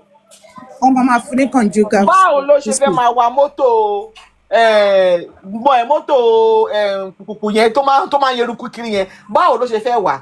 Joseph ò ní sign. Èmi sọ fún yín. So tẹ́ bá máa kú, ẹ kú sí yín.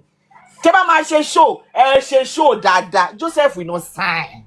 He will not sign. Ó dàbí pé kí lọ sọ́dọ̀ doctor nsìn. Inú ló ń ro mí kí wọ́n máa sọ fún doctor mi pé ẹsẹ̀ ló ń ro mí o. Kò ń ṣe inú o. When I get home, I will still nurse that pain, that stomach pain. Because ibi tó ń dùn mí nìyẹn. Ọ̀tọ̀ nìkan tó tà fún yín. When the going was still good, gbogbo ẹ̀ ṣì ń dùn. Ó ṣì ń lọ sí quest tó máa wọṣọ, tó máa dẹ́ngẹ́, tó máa bounce. But the reality is not looking at him on the face. Even from what the judge said, him already burying that boy, so many things. So, comment section máa ní sùúrù náà. Question ni wọ́n béèrè. Èèyàn mélòó ló fẹ́ dá wọn lò? Èwo tún ni sọ́bèrè ọmọ? Marriage ló béèrè sọ́bèrè iye ọmọ. Ó sún mi fún yín lórí platform. Ara yín máa ń gbóná ẹ̀jẹ̀ ẹgbẹ́ kan fọwọ́ kan àwọn obìnrin yín kí ló dé? Bọ́láni, please somebody should tell me is Benin married? Mo dẹ̀ ń gbọ́ with 3 boys with kìíní kan. Èèyàn kan ti tó láti respond náà kí ló ṣe? Èwo ta ló béèrè boys lọ́wọ́ yìí? Èwo ni with 3 boys? Ẹ má dáhùn. Ẹ ní sùúrù fáwọn ọkùnrin wa rárá. Àṣọ̀rọ̀ yẹn ti wá pọ̀ jù ní kí ló ṣẹlẹ̀ gbọ́ngàn. ẹjọ elegant kí ló fa gbogbo lè bá ìtorí ọlọ́ọ̀ platform yìí Jesus ọ̀rọ̀ yìí ti sún mi. Escape again, waka jẹ́jẹ́ o. Why you guys doing this to me? Why you doing this to me? So Joseph Aloba, nǹkan tó ṣẹlẹ̀ ni wípé Joseph ò ní sign. Bukky Jesse èmi kàn jẹ́ ẹ̀sìn ni. In case torí show tó ṣe yẹn ó sì máa tún ṣe bí mẹ́ta sí. So reserve your energy. You still have a long way to go because he won't sign. Ó funny sí God forbid bàtì sí kí ọ̀tá mi sí tó yẹ pé ó lọ jí sweet nínú shop. Mo dẹ̀ ti sọ fún lọ́yà mi pé mi mo jí sweet yẹn o. But mo wá ń parọ́ fún àwọn ọ̀rẹ́ mi pé kíní kan o èmi kọ́ mo jí. Ọ̀rẹ́ mi sọ pé then sue the shop owner. That is defamation of character. That shop owner. But èmi dẹ̀ ti mọ̀ pé mi mo jí. Even the evidence gan ti ó ti shock pé na mi ti fam. But mo ti lọ àwọn ọ̀rẹ́ mi sọ pé sue the shop owner. Maybe because you are black, that is racism. Why do you have to go and steal? He lied against you. Èmi náà sọ pé I won't think about it. Èmi mọ̀ náà ara mi pé I no go fit sue. So fẹ́yìn jẹ́ máa sọ pé why is he not suing Wunmi? Wọ́n ò bí mẹ́tàlá Joseph Alobada. Wọ́n ò bí ìrandíran Joseph Alobada. Wọ́n ò bí ìyálàyà Joseph Alobada. He will not dare. He won't. He won't dare. We've been saying this from the longest time. Even but Joseph, even because of the pay J4M gan gbóná tó báyìí làwọn sọ pé Joseph ò lè. If àwa gan double dare pé Joseph Aloba sue Wunmi, àwa ti ṣe rí àti ṣe challenge ẹ bí báyìí rí. Àwa ti ṣe rí bí báyìí. If people remember very well pé Joseph Aloba we dare you sue Wunmi. Àti sọ Joseph etí òde ẹ̀dí. Even gan láàrin ara yín gan ẹ máa sọ láàrin ara yín pé you people can you imagine? Wunmi team is saying Joseph Baba should sue Wunmi. What is in between them? Joseph will not dare. Sue on what basis? Can you build a house without a foundation? If you want to build a house, you want to build a case, there have to be a solid foundation on it. Sue Wunmi on what exactly? On what? That Wunmi was the said nurse? That Mohbad was not the one that agreed for the nurse to treat him? Sue on what basis? That Wunmi was the one that frustrated him, that led him to punch the glass, that led to the injury. Sue on what? Gong, please. You people help me out here. Ṣé yẹn ni ó fẹ́ sue ẹ̀ fún ni? Baba. I don't know. So we are beg. Okay, let me beg again. In case bóyá etí yín di gbà yín. Please, Joseph Akànnì Olúwa bá Poor Grace wò. Jọ̀ọ́ torí Ọlọ́run. Bá wa sue Wunmi. Please. Me, I even want to read. I want to read the content of the paper. Wunmi said that I quote. Okay. According to Wunmi said that I quote. Èmi fẹ́ wò kò tẹ́ fẹ́ sue ẹ̀ fún. Instead of sọ fún yín pé ọpọlọ yín majority of ẹ̀yin tẹ́ wà ń bẹ̀ yẹn Mohbad ọpọlọ came yín ò one day and exist. found Wunmi on bed with several men. Okay, yẹn lọ fẹ́ sún ẹ̀ fún nǹkan tó bá òun ló máa fòbó ẹ̀ ṣe náà tó máa múyàn pé èèyàn dóko ni. Is that a crime in Nigeria? You can do anything you like with your private. No, it's not nobody's business. Kí ló kàn àwọn èèyàn pẹ̀lú ibi tó bá fi pọ̀ mọ́ èèyàn tó bá fún pọ̀ mọ́ ẹ̀ how is that a crime? Kò kàn ẹ́ now. There are so many couples in Nigeria gone that they are into open relationship. Even gone swinger club gone to one l'Abuja in case people don't know. So how is that a crime? Even because èmi ò ní ìwé mi wá mi ò wá síbà wá debunk pé kíní kan. Ẹjọ Ebola address swingers club t'Abuja yẹn. May I need to connect. So why would you people think that Joseph Aloba has the... Hold on, Big Bob, àbí kí ló pè? Why would you people think that Joseph has the right, he has the local standing, he has the moral standing going to sue me? On what basis? Who has been going around defaming her? Who has been going around maligning her name? It's Joseph Aloba. He didn't even stop at Wunmi. He still extended to her son. So why are you people not saying, why is it coming to you as a rude shock that Wunmi is suing Joseph Aloba? Are you dumb or you are just being intentionally stupid? Are you trying to play dumb or you actually dumb God because kò yé mi? Pé ó tún láyà, ó sùn bàbá wéré níyìn. Ṣó lórí burúkú níyìn. Ṣé tó pé Joseph Aloba wọn ti dájọ́ fún pé kó bí akọ́lọ́ fẹ̀yìn ẹ̀ tàgbá. Ìyẹn ló jẹ́ pé ṣì ní lè máa lẹ́nu ọ̀rọ̀ tẹ́ ẹ̀ ṣẹnu kinní kan. Àti ẹ̀ wá náà Bukky Jesse. Before I forget, kí ló ṣẹlẹ̀ ó wá ń gbé ọba mọ́ra lánàá kábíyèsí mi pè yín ní kinní mọ́ o kinní ni mò ń pè yín sí o ẹ ti gbé mi lọ sí kóòtù o tá bá ṣètù ẹ̀ ní máa change hello Bukky Jesse. So ìwọ lè bọ́ síta kó sọ pé wọ́n sùn ẹ̀ èmi rò bí ọwọ́ tó ń yún ẹ yẹn ọwọ́ ẹ̀ tó ti ṣèṣe yẹn òun fi sábẹ́ sweater ẹ̀ ò fẹ́ kọ́ wọ̀nyàn mọ̀. So ẹni mo pọ̀ ṣe lè padà wá jẹ́wọ́ ṣe pọ̀ sọ pé wọ́n sú ẹ ni ìwọ ò gba lẹ́tà kankan ò ṣe gbá ò ṣàwo Ṣẹ́gun Òbídèyí announcement tó sanwó fún ó ti súnmọ́ ẹ tán o. So maybe you should talk to Bukky. Lọ́yà tó bá ń lò lọ́yà tó bá ń lò ó lè help ẹ àǹtí ẹ máa bloody gan because number one student ṣì ni wọ́ student bí a ò wà lórí post study visa or let's say care visa at most care visa.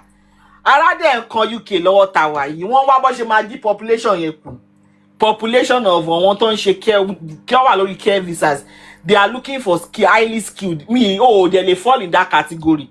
So ó bí àkọlọ bá Bukky Jesse sọ̀rọ̀ lọ́yà tó bá ń lò tó bá lè introduce ẹ sí because 4,000 something to me is a little owó yẹn kéré mi mọ yàn tó gbàrú owó yẹn lọ Bukky Jesse bí wọ́n kàn fi ṣàánú ẹ ní dáwọn rí pé kò ní ṣe kò lábọ̀. It's just retainership.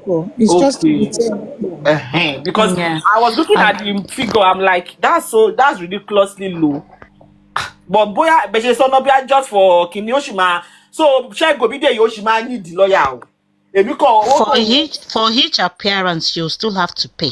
I thought as much. Because why would you say gbogbo case in 4,000 something? Excuse me, believe in you. Okay, maybe it's just for her to engage the services and then subsequently she will be okay. I get it now. So Ṣẹ́gun Oshima need the lawyer Bukky Jesse. What they carry? Oh, Tekoda, you are not even one leg in the UK. You are still like quarter in the UK. So iṣẹ́ ìtìẹ ló máa dùn jù. Wàláì, ìwọ ló máa fi ṣe scapegoat. Iṣẹ́ ìtìẹ ó máa ti lọ sweet jù. Wàláì. Ìgbọ́n máa yú ẹbí jìgá báyìí ni. Ṣé mo jìgá wọ́n máa yú ẹni. Because once tó bá ti ní case báyìí, lọ́wọ́ care home tó ti bá ṣe máa sọ pé excuse because you are under investigation now. We will have to pay you. We need to place you. We need to place you on leave. Until the whatever has been concluded, because number one, a minor is involved and UK doesn't take it lightly. Ṣorí tó bá jẹ́ grown up lẹ́jọ́ ṣe back and forth, wọ́n sì lè look away. But the fact pé ìwọ gangan, Liam gangan ni problem wen, who is a minor, èèyàn tó yẹ pé o tó bí lọ́mọ, òun gangan ni problem wen, you will explain. When the time comes, you will explain. UK ló wà now. You think because you are in the UK, you can infringe on somebody else's right who is outside the UK. No, UK doesn't work like that. There is what they call the Human Rights Act, and it covers everybody. So lè sọ pé He studied kini now, public health. yes, Public I'm health ló saying. ṣe now. So lè sọ pé kinní kan ọwọ́ máa bẹ̀ mí kàn ní jẹ́ sí ni kinní tó sanwó fún èmi kọ́ sọ fún ẹ so that àwọn critical moron wọn á lè dáwó bí bá ṣe ń dá ti owó jòsí wọn máa dá tiẹ̀ náà sẹ́gbẹ̀ẹ́ and £13,000 tó ní pé wọ́n fún Joseph Aloba maybe they can use it for you as well. Ìyẹn tó bá bọ́nú ẹ̀ and bó bọ́nú ẹ̀ ó ti wà lórí record ẹ̀ so tó bá fẹ́ apply fún ILR you will explain it. In case you people don't know, maybe you don't know the immigration law. You can't sọ fún yín ni owó tẹ̀sán ni mú yá yín because you people believe you will take your lawlessness from Nigeria, from the shores of Nigeria, you will take it to a country where they respect law, where they respect people's rights, where they respect people for who they are and for what they are. They don't just talk to people anyhow without evidence, lay wrong accusation against people. It doesn't work here like that. Nigeria ló ṣì lè ṣe yẹn bí a kò fi ṣe kíní ilé kọ́ bò mọ́lẹ̀ but in the UK here you are in the United Kingdom things doesn't work that way and you would get to realize it in due time ọ̀rọ̀ tiẹ̀ nìyẹn. So Bukky Jesse gbogbo ẹkún tó ń sun yẹn bàbá ó gbé lọ sí kíní ó gbé lọ sí Mountain of Fire ó ṣe gbá ó ṣàwo ẹjọ èèyàn bàbá ní spiritual problem ni. Apart from pé odobodobo ṣó ní any other problem táwo mọ̀ ní sister Temi ẹ má dákẹ́ síbẹ̀ o ṣé father in law wá ní problem bí akáwa náà bẹ̀rẹ̀ àwẹ̀ látẹ̀ní lọ ká má fi dá father in law wá nìkan apart from odobodobo ṣó ní any other spiritual problem bàbá máa gbàwẹ̀ 8 days ó máa gbàwẹ̀ 7 days kíní kan ẹ wá ní kí Joseph Aloba máa mú ìyàwó ẹ̀ dání ẹ mọ̀ pé Joseph ò lè ṣe kó má dòbò ẹ wá ní kó má dòbò fún 7 days ẹ wá ní kò ní sá lọ ṣe fẹ́ gba ẹ̀mí Joseph Aloba ni kó má dòbò fún 7 days kó má mú bekus fún 7 days Bukky ìkà nìyẹn ìkà burúkú ní èṣù láàgbé òpó nìyẹn pé kí father in law wá kó má súnmọ́ obìnrin fún 7 days kó má mú bekus fún 7 days olóṣì nìyẹn.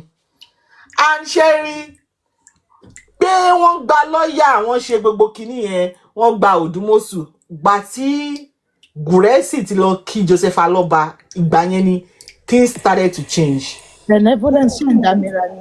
No, jẹ́ pátá no kitchen tap. Ṣé o understand? Ọjọ́ tí gbà tí Gúrẹ́sì sí brain èmi náà nìyẹn o. ẹ wá bí kan lọ́jọ́ ẹjẹ́ nìyẹn yín ṣekúṣe yìí wọ́n bu yín ni wọ́n gbọ́ bá gbọ́ ní fún kíní kan apá fún ẹ mọ́ ọ ti pè yín láṣánà ọ̀rọ̀ yẹn náà dùn yín náà ẹ̀yin people yìí àṣànà tó bẹ́ẹ̀ tẹ̀ máa pretend pé we are not àṣànà we are proud àṣànà la wa. Kí lọmọdé wa mọ̀? Ẹ fi wá lẹ̀. lẹ́yìn kó fokó ṣeré àbí. Exactly. So ìgbà tí Gúrẹ́sì ti lọ kí Joseph Aloba ní prayer camp yẹn ìgbà yẹn ni wọ́n ti bẹ̀rẹ̀ sí ń to bó ṣe máa gba owó lọ́wọ́ public bó ṣe máa gbẹgbẹ́ in case you know if you know you know. Èmi sọ pé tẹ́ bá ti ṣe pè fún Joseph Aloba ẹ má máa yọ Gúrẹ́sì ẹ̀yin tẹ́ bá fẹ́ drag Joseph Aloba yín pupu ẹ má máa yọ Gúrẹ́sì. Gúrẹ́sì is the mastermind here. I'm telling you people is what èmi sọ fún yín.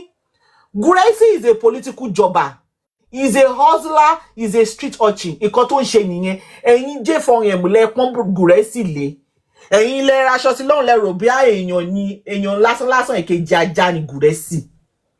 Ọ̀wọ́n tẹ́ pé and I tell people share university politics is more deadlier than Nigerian politics.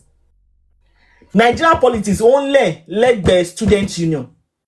Quote me anywhere. Only, I'm telling you. Because when I was in the university, I represented my faculty on because there is what they call it's like a legislative body. So that parliamentary body in SUG. So I was the one representing the law faculty then. So I know. So Nigerian politics only led by SUG. In SUG OAU of all university they no train Gúrẹ́sì. So if you are looking for somebody is upright and you are looking at Gúrẹ́sì's direction, you are missing it. Gúrẹ́sì ni mastermind.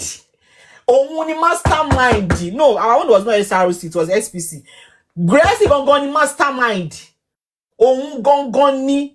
Òun ló plan gbogbo jẹ́ ká mú Òdùmọ̀ṣù wọlé òun ló mú wọlé òun ló ṣe gbogbo grand work yẹn. So if you are dragging Joseph Aloba don't remove Gúrẹ́sì. If you are removing grace, you are just be an hypocrite. People are not still ready to tell yourself the truth. Gbígbà wọn gangan ní Paul Grace wọlé. Àti Jenny ló gbé Paul Grace wá now. And ó ti mọ̀ pé tóun bá ti fi religion sí, and that's the selling point for her. She's not as deadly as Gracie. There's no role, there's no lie. Gracie ló máa ń prep Joseph Aloba. Tẹ́ bá ti ń sọ̀rọ̀ kan, maybe there's ẹ ti bẹ̀rẹ̀ sí get Joseph Aloba ìgbà tó ṣe máa ń parọ́ yẹn. Tẹ́ bá ti ń parọ́ yẹn, Gracie máa ti jí lọ sílé Joseph Aloba as early as 6 o'clock. Bí Joseph ṣe ń lajú báyìí, Gracie ló máa bá lẹ́nu ọ̀nà ẹ̀. Gracie máa ti mú pen and paper dání, bó ṣe nǹkan tí bàbá máa sọ, ìgbà tó máa ṣe show, bó ṣe máa múra wá, bó ṣe máa ṣojú ẹ̀, bó ṣe Gracie ló ń ṣe gbogbo ẹ̀. Me, I'm telling you people. Ẹ mọ̀ pé mo bá ṣe ń ṣògùn ní other side yẹn, mo bá ṣe lọ ń bẹ̀fá, ẹ lọ bẹ̀fá wò. Gracie gangan ni mastermind di Joseph Aloba o. Joseph gbà yín, ó parọ́ fún yín, ẹ dáwó, ẹ ṣe kíní kan. Is Gracie o. Òun lọ́lọ́run kọ́kọ́ fi ẹnu ẹ̀ ṣe experiment náà pé ẹnu ẹ̀ yẹn tó máa fi kọ́ Joseph nírọ̀ yẹn máa kọ́kọ́ wọ sẹ́gbẹ̀ẹ́ kan náà. And bó ṣe ń lọ yìí, ojú ẹ̀ sì máa lọ sí, ẹsẹ̀ sì máa lọ sí. Ẹsẹ̀ tó fi máa lọ rìn lọ bá Joseph Aloba nílé yẹn, ẹsẹ̀ yẹn sì máa lọ sí. Gracie is worse than the devil himself. Tó bá ní talẹ́ni gangan tó jẹ́ kẹ́ fall fún Joseph Aloba, to fall for his lies, to fall for his manipulation, hold Gracie. Hold G-U-R-E-X-Y in capital letter. Hold Gracie. Beba ṣe drag kini. Even because I can remember vividly, some people, there's a time they put to wọn bá bẹ̀rẹ̀ sí ńlá. Ẹ̀yin panel ṣe bá rántí, ẹ kò máa rí Gracie out of the blue. Ó kò máa gòkè wá ni. A bẹ̀rẹ̀ sí pètò sí wọn nú, a bẹ̀rẹ̀ sí wine wọn, a bẹ̀rẹ̀ sí finger brain wọn. Then Gracie was the PRO then. Even ìgbà tó fi sick yẹn ni the holes in Joseph Aloba's story started to become glary because Gracie was nowhere to be found. He wasn't doing the work of the PR anymore. He wasn't going from platform to the platform. Ìgbà yẹn làwọn Joseph Aloba tì mí bẹ̀rẹ̀ sí pín yẹ́lẹyẹ̀lẹ because Gracie was not there anymore to stand as an intermediary between Joseph and his minions. So tẹ́ bá ti ń drag Joseph Aloba ẹ jọ̀ọ́, tẹ́ bá ń yọ Gracie, ìbínú Ọlọ́run máa dé báyìí, ó máa rọ̀lẹ́ bí yín. You can't just be dragging poor Grace. If you know you're not going to drag Grace, don't drag poor Grace. Because poor Grace kò tí ṣe quarter of nǹkan tí Gracie ti ṣe. Òun ló máa sọ fún kíní, òun ló máa sọ fún Joseph Aloba, bàbá ẹ má ṣojú bá kan kíní kan, bọ́ lọ sí TV interview náà. Gracie ló máa wà ní background, ló máa ṣọwọ́ báyìí fún Joseph Aloba, ló máa ṣe báyìí, ló máa ṣe sign, nǹkan tó máa sọ, bó ṣe máa jókòó. Gracie ni o. Gracie gangan ni ẹ̀yin lórí burúkú tẹ̀wà lọ́dà side yẹn. Ìkéèsẹ̀ bá wá pé ẹ̀ta ni ọ̀dádá tó ń da abẹ̀, ta ni kíní kan tó ń da gbóru. Gracie ni. Joseph Aloba might know how to lie, but he's not street smart. Gracie is street smart in and out. He knows what to say. He's a political jobber. Mo sọ fún yín, computer village. But OAUSUG train computer village to what continue láti be training yẹn. Tell me what kind of righteousness can be in that kind of man? What kind of truth can you find in such a man? A man who lies for a living, a man who manipulates. He is the mastermind behind Joseph Aloba. He is the mastermind behind Joseph Aloba. So if you people are excusing him now, you are just wasting your time. You are not just being truthful to yourself. Joseph Aloba, Gracie, and you are dragging poor Grace. You people are just being humane. Anyway, Canino, so there's no need preaching for you people. And you want idiocy, pork daddy. No, Bene, before you move away from poor Grace, the thing is, they're not dragging poor Grace. Nothing. The main reason they're dragging poor Grace is because she's eating juices. Okay, so is it jealousy? Is it jealousy? Jealousy. It is fight of the porno. That is the problem. That. Yes. Okay, so Bukky say ṣé ìjà orogún ló wá ń jà sí ni torí I'm trying to understand. Ṣé ìjà orogún ló ń jà sí pé Poor Grace kọ́kọ́ jẹ pọ́nrán jòsí kó tó kun ẹ̀ náà? Is that the fight tó ń jà sí? Because kí ni Poor Grace ti ṣe? Kí ni Poor Grace ti ṣe? Ṣé Poor Grace máa wò kẹran ọkọ òun lọ sẹ́wọ̀n ni? Tẹ́ bá rán lọ sẹ́wọ̀n sí ta ló fẹ́ máa grease Boris Poor Grace? Ẹ wá ní kó má sọ fún ọkọ ẹ̀ pé ẹ̀wọ̀n ló ń wò yìí o because Poor Grace ló ń lọ sí inquest. She is the ears, she's your eyes. Òun ló ń lọ sí inquest every day. Mi ò bí ó miss inquest kankan rí. So she knows this case like the back of her hand. So even if she's coming online to come and lie to you people, she can't lie to herself. Joseph Aloba cannot lie to himself. So they know. And if you people are telling them to do something that will put them in trouble, by Jove, take it to anywhere, they would not do it. Sherry sign here. Joseph is not going to sign it. Not today, not tomorrow, and not to forevermore. Not because there is anybody greasing his palm, there is any manipulation somewhere. No. Because what is the actual truth is different from the manipulation, is different from the lies, is different from the stories the people have been peddling. Oto Kesi was the first interview Joseph Aloba ever granted, where he was wearing his Ankara and he was sitting at the entrance of his house and they were interviewing him. Join J for him. Go and listen to Joseph Aloba's first interview. Ìgbà yẹn kò tí dá irun ẹ̀, kò tí change Ankara ohun ẹ̀. That was what happened to Mohbad. So Joseph ti sòótọ́ fún yín tẹ́lẹ̀, but some people who are meddlesome interlopers, who are opportunists, they saw a fertile ground. They could see the selfishness in him when he was saying Wole Baba celebrity. They could sense it because opportunists, they are trained in smelling out opportunities, whether good or bad. And they could smell it in Joseph Aloba that, oh, man, yo, tó sọ pé Wole Baba celebrity mi o, ṣe kíní kan o, and gbogbo yìí tí Ìyálọ́lá dé display ní burial ground. And they took the opportunity. And they told him, Baba yìí tẹ́ ẹ̀ sọ yìí, kò ní gbé yín anywhere o. And they started putting words into his mouth. And because he himself is a fertile ground, he is a greedy man. And he took it and he ran along with it. They were like vultures. They were like vultures. No carcass.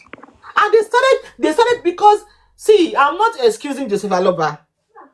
But when somebody is grieving, I can't even, because I don't want to, to me, he wasn't grieving, but let's just assume that he was grieving, was vulnerable.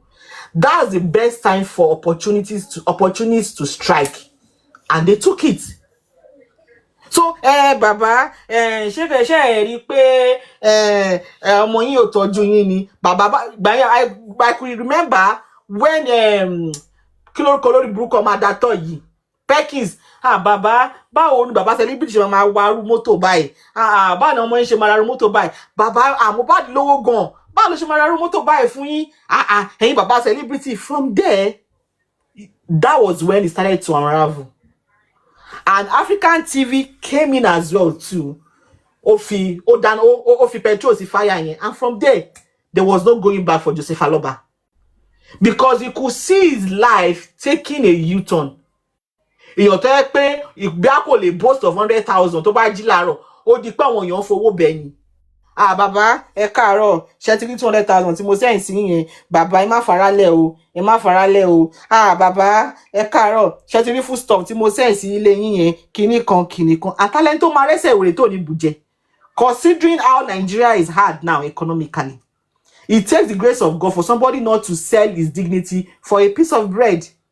You need to have a particular home train, bí o ní ìbẹ̀rù Ọlọ́run, not for you to sell your birthright for a piece of bread in Nigeria, as at Nigeria as of today. And Baba, ṣé ti aṣọ tí mo send yẹn, Baba ẹ send the size aṣọ yín, Baba a fẹ́ ra mọ́tò fún yín. From there was no going. And from there, Joseph started to dig the pit for himself. Yeah, he was going deeper, and he struggled to find the way out of it anymore. But for how long can a lie travel? A lie can only take you for as long as it can. But when the truth said it's time, it will catch up with it. And Otoye now is glaring now, is looking at him in the face. Because petition to me to petition to develop evidence they were exhibits to follow it. To follow it. And unplay gbogbo nǹkan tó ti ṣe, because èèyàn tó bá yàgbẹ́ ó ti gbàgbé, but èèyàn tó kò lè gbàgbé láíláí. As when this J4M clinical, mo are very sure pé Bacchus gan lè jẹ́ kí Joseph Aloba rántí mọ́. But the person you did it to kò lè gbàgbé now. So when they are playing back your record for you now, you will go wama laju ẹ pé ha, hey, ha, ṣé mi náà mo ṣe léyìí. And somebody who sanshiti wọn sọ pé bàbá ṣe ṣáàdúró eléyìí ni. Kí ló dé bí sọ̀rọ̀ nǹkan báyìí? Ẹ sọ pé ọmọ iṣẹ́ kíní kan àlè ló pọ̀ kíní kan, ẹ dẹ̀ mọ̀ pé nọ́ọ̀sì ló gún lábẹ́rẹ́, àbí ṣé ìsìn bẹ̀ lọ́jọ́ tí nọ́ọ̀sì wá sí kọ́ọ̀tì ni. And they will be telling him what the law says. Òun lè fi teach develop by the last one tó fi sọ pé tẹ́lẹ̀ lòun ò mọ̀ fi o, but nísìnyí òun tí mo fi is just telling you the truth the way it is. He might not be legally sound as to the atrocity he has committed and the repercussions for it, because Joseph is a kind of man looking at him is a man who has always eaten his cake and have it. He has never been held accountable for his actions. Exactly. And that was why he was going on and on as if he was untouchable. But if somebody who is in the legal, who is a legal person has told him, no, there are consequences for this. Only Joseph is taking a step back now. It's not the people that can manipulate here. Can you no. And then you will tell on the other side, is it that the Nigeria educational system failed you people? I don't know. Why do you believe They failed themselves? Because you and I say exactly? I schooled in Nigeria. Yeah, I'm going to take it back. Like, did it fail you people or you failed yourself? I don't know. Because tell me, where in the whole world, whether in South America, North America, anywhere in the world, that it is you people that can determine the time of death? Where?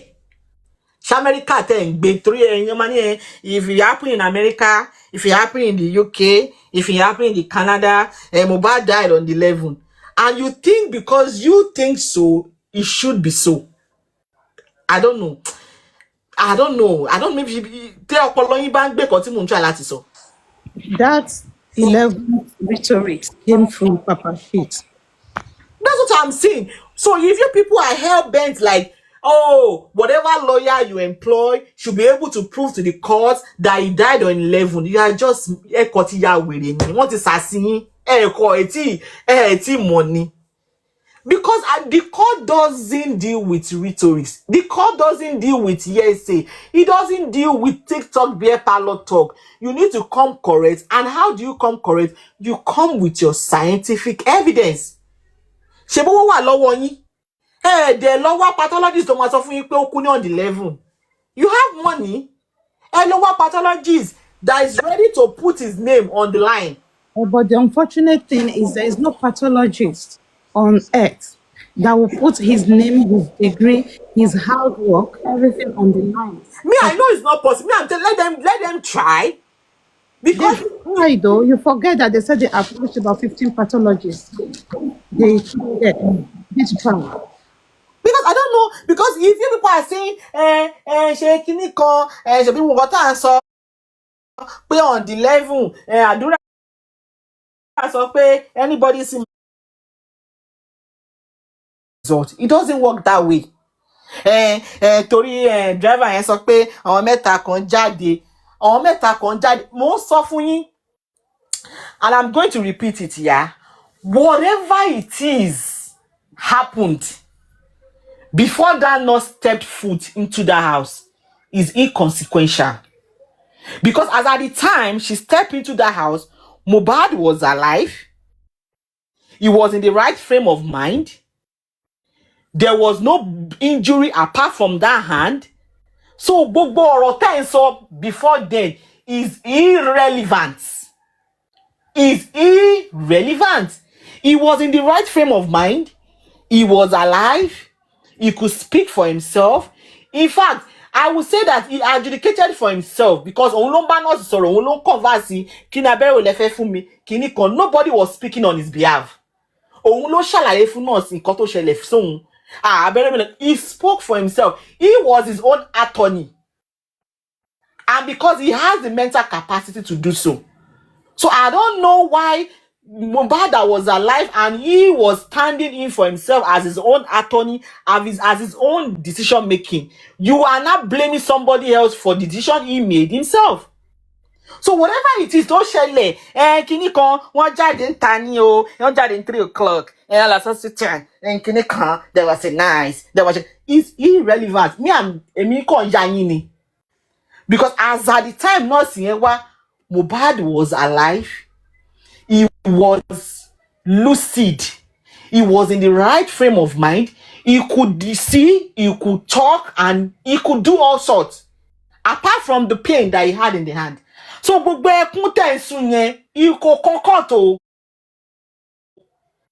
Ṣé òkú ló bá Mohbad ìgbà tó dé? They asked the nurse, was he alive? Ó máa sọ pé yes, he was alive. And to be honest, Bene, in all honesty, can you hear me? Yeah, I'm listening, sis. In all honesty, yeah, Mohbad never needed that treatment he was given. Yeah. Never needed it. I think people threshold of pain kind of differ. There's some people that they can pain don't need. Some people might just say, oh, well, let me give it to, or let me just manage it. And it might just be protected. If he has come to me anywhere in the world, he does not, all that treatment that was given, he does not need it. Yeah, I agree too. All he needed was either paracetamol, that's it. The process of healing was what was happening, and it was the main problem that happened here health-wise is Nigerian factor of overblowing things. Oh yes, over medication. That is what happened. If he has walked to any A&E in UK or America, in fact, Omalo 20 hours in bed, because they will just see him, not to waste his time, clean it for him, give him 2 tablets of paracetamol and send him back home. Unfortunately in Nigeria, everything think about any cut by infection we have to take tetanus injection. I'm telling you, Nigeria mentality any injury by and that's why a lot of Nigerians, when they get sick here in the UK, they are resistant to many antibiotics. We have high resistance to antibiotics, which makes it very difficult to treat, because the main or broad spectrum antibiotics, you can't use them for them. Most Nigerians are working MRSA, which is methicillin resistant Staphylococcus aureus. We are working that. So you don't get treatment quickly, or you don't get the proper response you're supposed to get, let's say when they give you normal penicillin. Because we have overused these things back home. You see somebody is still go to Nigeria, they are still coming, they are buying tablets back home to bring here. It's part of the teaching we've talked about here many times, but continue. And like I said, the lawyer you are employing actually is not you people's problem. Team Josie, no, it's what you want the lawyer to do that is actually the problem. I say it all the time. A lawyer cannot work in isolation. You need to give him something to work with. You can't tell him to go to the court now to say, well, we must go down because you believe she's Ashana, because you believe Kinikon. No, it doesn't work that way. Time without number on your team there, you said it with your mouth. Not under duress, you said with your mouth that you don't have any shred of evidence. So if you say you don't have any shred of evidence to work with, what magic do you want your first lawyer, your second lawyer, now you're on your third lawyer, going to your fourth lawyer? What do you want them to work with? Help me out here. What do you want them to work with? So because she was in the house, automatically she has to go down for it. Is there any law in Nigeria that said, provided that you were there at the time of somebody's death, automatically you should be found guilty? She wants to law in I have to go and read about it, or please just point me in the right direction, maybe section of the constitution that said so. Because ko ye me, Because she was in the house, and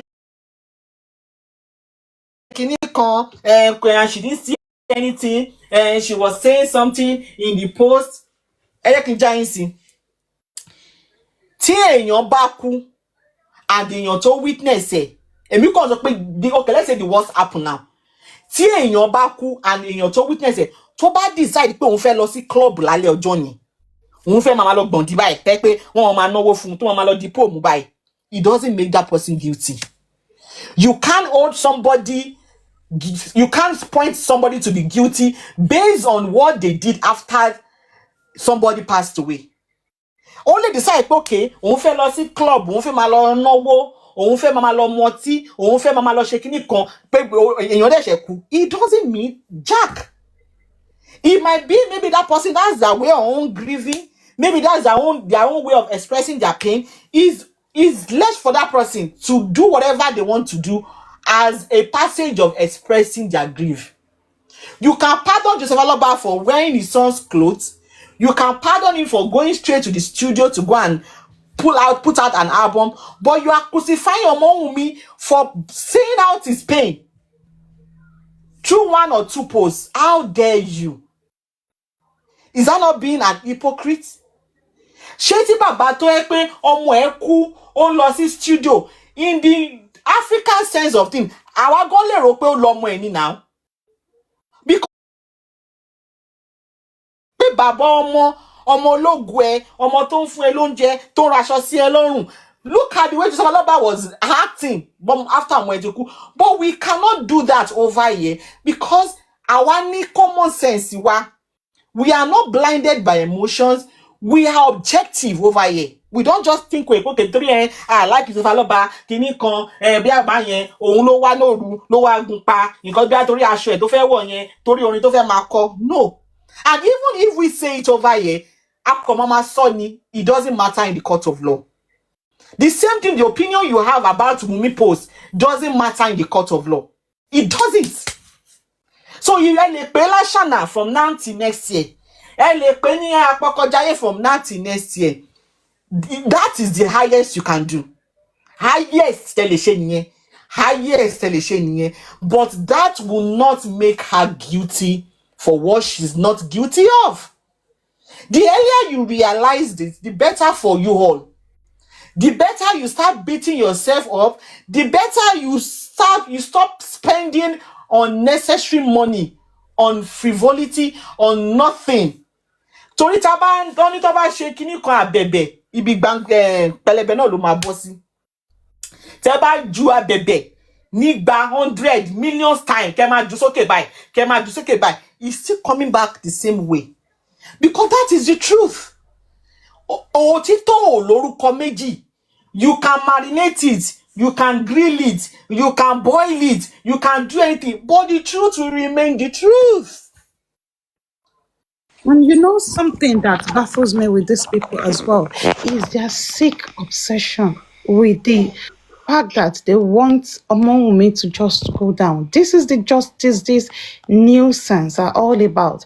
And the fact is, you want to take someone to court without a scientific evidence, no circumstantial evidence, no physical evidence, absolutely nothing. Please make it make sense. How do you say because I said something, there is no physical evidence, there is no scientific evidence, there is nothing circumstantial about it, there are no witness accounts, but these lots, this bomfool, this nitwit comes up with rubbish? And another thing I'm just going to quickly throw out here to these people, when you're talking about consent and being lucid and having capacity. Another thing people mistake, especially Nigerian, is when they say somebody that is physically disabled does not automatically mean that person is mentally disabled. So somebody can even have some level of autism, doesn't mean they cannot make decisions for themselves. In as much they have been tested and they have been deemed capable, whatever decisions they make, even if to you it doesn't make sense, it is still their decision to make. For example, a Jehovah Witness that is dying and losing blood, and they said, no, I don't want blood products. You cannot give them blood products. In as much they are not a child, they are not mentally incapacitated, they have full capacity. You follow their wish. That is one of the basics of human rights. I do not want something, I have capacity, you do not do it. Continue. Yeah, so Wumi, why she was why did she post something? Why she did kinikon? Let me tell you something. Mama saw that somebody is a prostitute doesn't make a person a murderer. That somebody is a thief doesn't automatically make that person. That even somebody is a bad wife.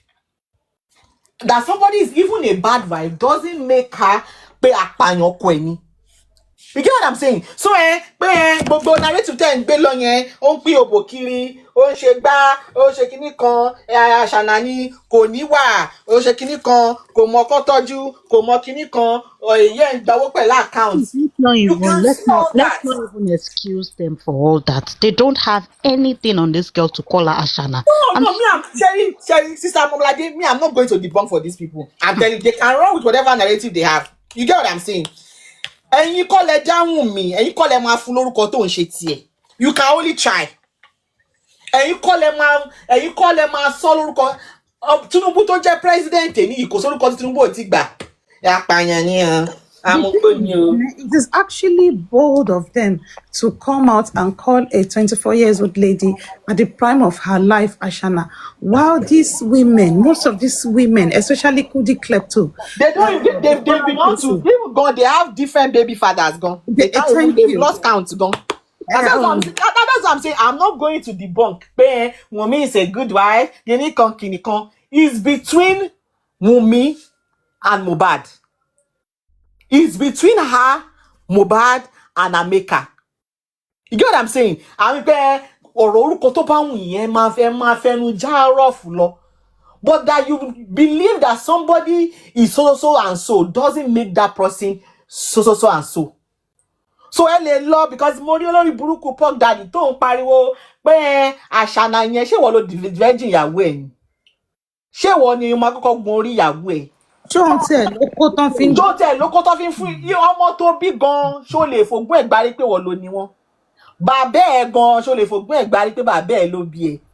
It's easy to throw stones at other people's house. It's very easy. When even your own house gone, is on the brink of collapsing. It's very easy. Nigeria mo rí pé a máa ní log of wood lójú. Ode mama your speck of wood tó wà lójú ẹlòmíì is the hypocrisy for me. Everybody is a saint in Nigeria. Everybody is a better past the next person. Is a better past the next person. Only not everybody lo leyan tí ó bá ká money barawo. But Nigeria always have this mentality, I'm better than the next person, because you are not going through your trying period. This period is a mommy's trying period, and God be blessed. She is not where she used to be, and she will still get better than where she is now. Ẹ̀yin lẹ máa fi ẹ̀yin ni kí ẹ kíyèsára. Torí èèyàn tó ò tí kú kò mọkú tó máa pa òun. Èèyàn tí àdánwò ò tí dé bá kò tí mọ̀ yí tó máa jí bá lọ́la. Ẹ̀yin ni kẹ́ kíyèsára, because if God can allow her to survive this period, bí tó ń ṣọmọ Wùnmí ó lè jẹ́ kọ́tẹ̀ ló máa ṣe yín that you might not even live to survive it. So don't feel too comfortable. Don't feel to pay her because I'm not the one going through it now. I can throw everything at the girl. She's helpless. She's vulnerable. Yeah, I can throw all sorts of insults. I can do all sorts of manipulation. Ìwọ ni kò kíyèsára. Especially ẹ̀yin tẹ́ bímọ. Especially ẹ̀yin tẹ́ lábúrò obìnrin. Ẹ̀yin ni kẹ́ kíyèsára. Because ẹni tó dé lẹ́yìn la rí, which is ọmọ mi o. Ẹni tó máa dé lọ́la, nobody knows. Àwa ti rí èèyàn tẹ́ pé they were hale and healthy, kò sí kan tó ṣe wọ́n lọ fún vacation and they came back. The husband was complaining of stomach pain. Ìgbà tó máa lọ ṣe gbogbo ẹ̀ ṣe kíní kan, wọ́n rí pé ó ti wà ní stage 4 cancer. So ẹ̀yin ni kẹ́ kíyèsára pé kíní kan àṣànà ni, kíní kan ọmọ yẹn apààyàn ni, ó ṣe gbá ni, ó ṣàwo ni. You don't know what you will meet in your place of work, on your way to work, even gan, ó lè jẹ́ pé ó máa jí, ó máa, and ọ̀rọ̀ tó mọ́wọ́ tó mẹsẹ̀, and they will just from there. So ẹ̀yin ní kẹ́ kíyèsára, don't be too comfortable. But because you believe somebody is down now, you need to press the person down. Kẹ́ gbọ́dọ̀ máa, because you believe that you are up there. You have the power, you have the strength. Then, you know, the thing for me is, as much as those older ones have lost hope on them, the ones that baffles me most is the younger girls that are there doing the unspeakable evil. In fact, it's the most unspeakable thing for me. Like Kidra, Shivani Felicia, a young lady that has never been married, you don't have children, you've never carried a pregnancy successfully, you've not basically had the life, you've not been outside the shores of Nigeria. Má bínú, wèrè wo ló wọlé dé? Olórí burúkú làwọn tó bí ẹ. Gbogbo àwọn ẹbí ẹ olórí burúkú ni wọ́n. Ó ń ṣe èrè ni. Tatu nìyẹn. Section take over àwọn yẹn. Ẹ jọ̀ọ́. Ẹ má jẹ́ kó máa ṣàkàkẹ́ o. Ẹ jọ̀ọ́. Ẹ̀yin náà ẹ ní human feeling. Ẹ lè nà ọmọ kẹfún lógún ìyàgbẹ́ kẹtù máa sọ pé ní yàrá ìyá ẹ̀ kó má dé bíbá. Ẹ̀yin ẹ sunkún dáadáa, ẹ sunkún sábọ̀, ẹkún yín dẹ̀ sì máa pọ̀ torí 11/11, a day never to forget. Ní láti má ṣe ọ̀tá máa wọ́n jọ yẹn. 11/11/25 on the way ni. Lawyer Bene, another thing. The fact that lawyer Bene by Ede Bene lórúkọ mi, what to lawyer Bene? Lawyer Bene, son Bene. Nurse Mayor. You don't pass lawyer. You are a son. Yeah, Nurse Mayor. By today, I call you with the power of son. Everybody on this platform is son Bene. Nurse Mayor, Nurse Tamoladele. You've given free legal advice today that they paid San Shito 25 million naira. But to be honest, it's common sense, Sister Mayor. You don't even need to be a lawyer. To be honest, you don't need to be a lawyer. It's just common sense. It's just common sense. Yeah, you don't need. To be honest, you don't need to pay someone for lawyer. No, it's just common sense. Another thing from the useless talk was they crying that why should Omawumi ask for the DNA of her child? Imagine. I'm like, are this how do anyone think that I need a court order? How do they think I need an order or to beg to do the DNA of my child? As in children, they are just being delusion. I'm sharing. Is this sickness or what? They are just sharing. Because some people in pay. Number one, illiteracy in people in Nigeria. Majority of them over there, they are the problem is the fact that they cannot interpret what was written in that. They are stuck. Glad to mama sọ fún yín pé tó bá ní pé kó ka CTC ana gbogbo ló rohun lójú báyìí. Tọ́rọ̀ yẹn bá ti pọ̀ jù bẹ́ẹ̀ máa ń rohun lójú, excuse me. Ti pọ̀ jù. Ó ti pọ̀ jù. I'm not bragging. I'm watching can newspaper from Popsi me from the age of 7. I'm not kidding you. Me from age 6. Age of 7, watching can newspaper from Popsi me. Kasi Oma fi mi brag fáwọn ọ̀rẹ́ wọn ni. So wọ́n pé ọ̀rọ̀ yẹn ti pọ̀ jù, mo wá kàn pé ọ̀rọ̀ mélòó ló wà ní CTC yẹn tó pọ̀ jù fún láti. And if you move away from there, you will still go to other platforms like that. Even tó bá ń sọ English gan orí máa fọ́ yín ni. Ṣerú kíní owó ni kókó yẹn lẹ fẹ́ sọ ni. Ṣé Arifa lẹ fẹ́ sọ ni. Ṣé bọ̀bọ̀ tó máa sọ pé human rights activist kí lórúkọ bọ̀bọ̀ yìí. Even their best scholar gan. So rubbish. Illiteracy, you say your milefest sonny, majority of them. Even the best scholar did mention it that while we did judge grant Omowumi the right to do her child's DNA, I'm like, I was like, yeah. So do you Moshe Wayi, Ishak, in case you don't know, mo lè jí láàárọ̀ kíní pé DNA ọmọ mi fẹ́ máa ṣe every month. Èmi mo lọ́mọ mi. Mo lè jí láàárọ̀ pé kí n fẹ́ máa share like a tradition in my family. Pé mo fẹ́ máa náwó yẹn kí n máa ṣe DNA every month. Now me get my children. No, please don't Èmi mo ní confuse. right lé wọn lórí until Do not maybe they are of confuse legal our age where they people. can decide for Not themselves. confuse our people here. Omowumi did not ask for pé òun fẹ́ ṣe paternity DNA láti mọ̀ bí yóò lóyún ìyá àwọn interpretation táwọn fún nìyẹn. We know that. We know why she's asking. And that's But not their what own she's asking. interpretation is So the fact that because when she when has. when York was interpreting it for them, it was like, so Omowumi will now bring her own results. Babatu will now bring her own No, results. I know. I think he was talking about the one he did with Yabo Joe, right? No. No, It's the one she no. requested that the They judge see it. they are basically saying because they were told pé Omowumi put in an application as well pé kóun go ahead láti lọ ṣe on her own. Of course she can. They did not give it the interpretation of pé òun fẹ́ lọ ṣe ti tòun because that's why tí wọ́n ṣe wọ́n ti pè wọ́n mọ́ lọ́wọ́ nìyẹn. Òun fẹ́ mọ̀ bóyá òun ò ní bí ìyá àmọ́. Thank you, mommy. You're welcome. See, let Eggs a coffee. Ishak, in case you don't know, Wumi is the one running the show because Omweni at the end of it. If she decide now, okay, that is the end.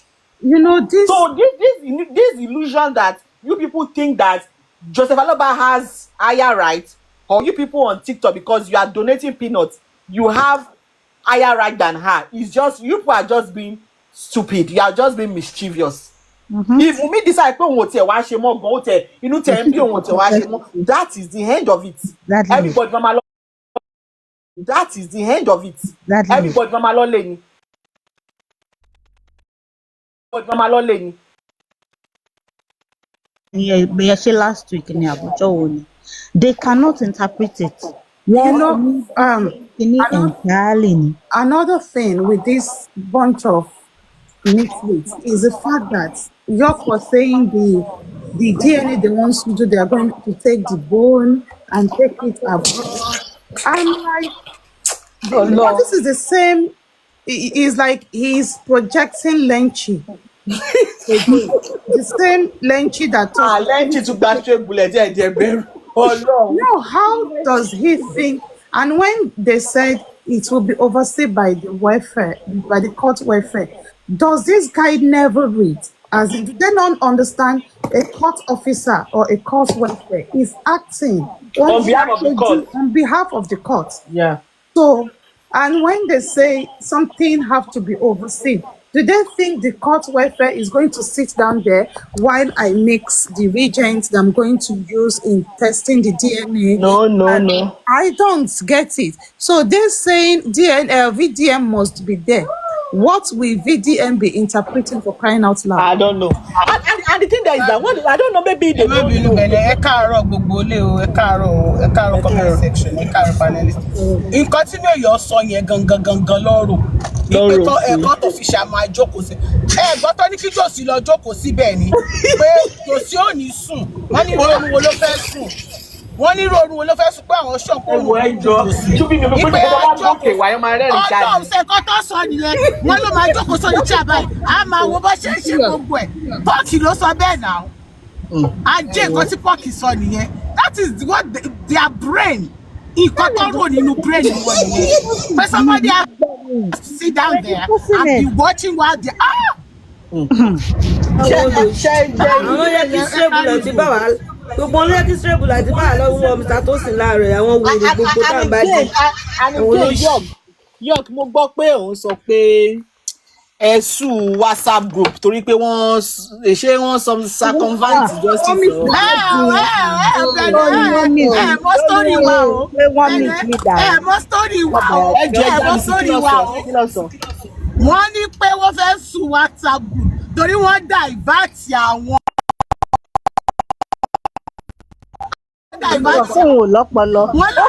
Okay, má bínú. York, I want to ask. The content of the WhatsApp group, was it made public? So I don't understand. So in what shape and form was the content of what was in the WhatsApp group? Bene, the question is the content of the WhatsApp group, was it made public prior to their brain being diverted? That's what I'm asking. Because mo béèrè nìyẹn. Bóyá ó dẹ̀ ti wà ń ta wá láàárí. ẹ má jẹ́ ká lọ pé ẹ jẹ́ ká béèrè question. Ó possible pé bí àwọn rí before us. Àbí WhatsApp group yẹn George tó dájọ́ yẹn náà wà ní WhatsApp group. Ẹ jọ̀ọ́ ẹ má bínú, ẹ bá mi hard the question yìí. Bukky, jọ̀ọ́ gbẹ̀yìn ẹ̀ súnmọ́ wájú bíbá. Yesterday you said something. You said. Ẹ wo mo give up o. Yesterday you said wípé ṣé wọ́n mọ bí àwọn judges yẹn ṣe máa ń ṣe ní Nàìjíríà, wípé tí wọn bá ti fẹ́ kí nǹkan kan sí high court pé they will now sit down round the table, they will now discuss it. Wọ́n ti pe bàbá torí pé wọ́n mọ̀ pé as at that time bàbá ò ní lọ́ọ̀yà ìgbà tí wọ́n wá pe bàbá kí ni Fálànà gbọ́ pé bàbá ní lọ́ọ̀yà sí bàbá bá kọ̀ Fálànà wá ṣe kíní kan. Bukky ṣó máa ń ronú kó tó sọ̀rọ̀ fún.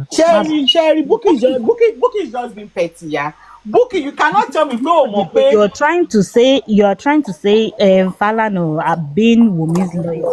Ipe yes o, ó mú bàbá wọ́n fẹ́ deliberate láàrin ara wọn kí wọ́n jọ settle láàrin ara wọn. Ṣé ọlọ́pàá ṣó ever name Ọmọwùmí as a suspect? So what are they settling when she's not even a What suspect? exactly are they set? As in, I want to know. Then it goes. Crime wo ló wà nílẹ̀, kéèsì wo lẹ̀ ń fà. Wọ́n ní pé wọ́n lọ corona inquest for fact finding. As at that time, wọn ti ṣe autopsy, wọn ti ṣe Ọmọládé lè ní. So Bukky, tell me, Ọmọládé kí ni ó jókòó sórí round table láti settle sórí pé ò ní ọpọlọ? It goes back to the basics of why does Joseph Aloba need a lawyer? Talk more of a stand.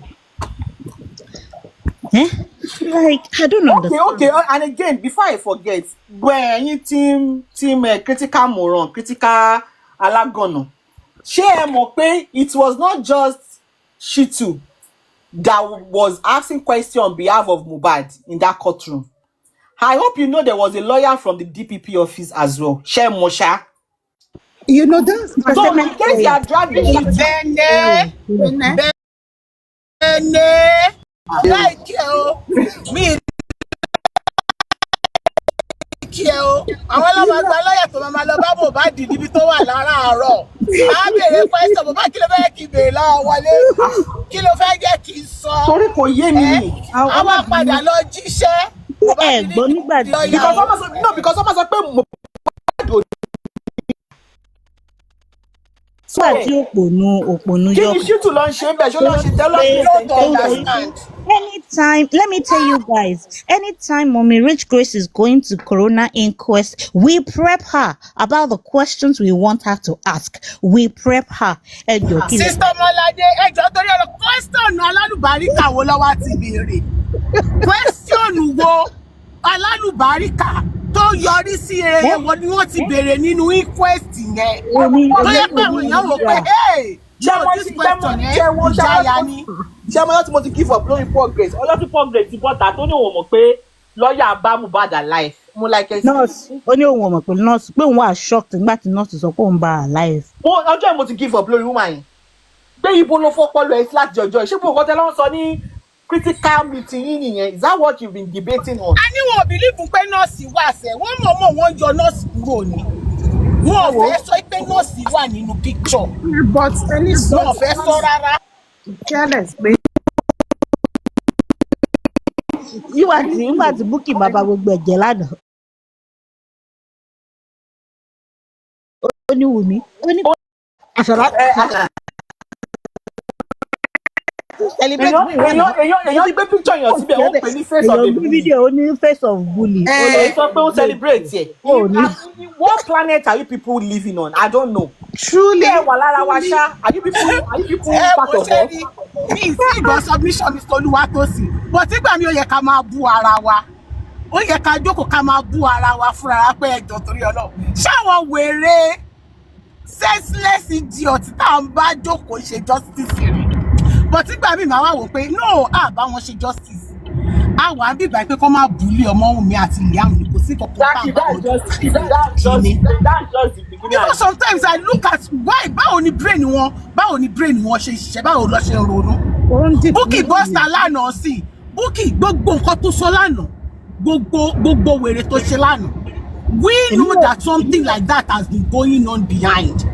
But a mọ̀ pé ìjọkànjọ kan sẹ́ gbogbo yín máa bọ́sà ẹ máa kà because Josie ti fi ara ẹ̀ hàn fún yín from the beginning. But Exactly. wickedness yín àjẹ́ ojú yín orí burúkú tẹ fẹ́ ṣe kò jẹ́ kẹ́ kúrò because ẹ continue láti máa push Josie nígbà tó wá sọ fún yín pé ẹ wá ẹ lè rán mi lẹ́wọ̀n sẹ́ ẹ wá ń bọ́s ẹ wá ń pa Josie ò ní sign ti ya wèrè. Josie ò ní sign ẹ̀ tó wà máa kú ni kọ́ kú Josie ò ní sign ẹ̀. Ẹ jẹ́ fún mi gbogbo intimidation indirect intimidation tẹ̀ ń ṣe yìí àjọ ẹ kàn ń ṣe sápò yìí ni Josie ti wọ́ fìlà máa wò bí wọ́n ti gé létí lọ Àṣàkẹ́ ni Josie báyìí. Ẹ ò ní sign ẹ̀ so ẹ sì máa ṣe show gan. Bẹ̀nẹ́sítà Mọ́ládé ní ká fáwọn 5 minutes.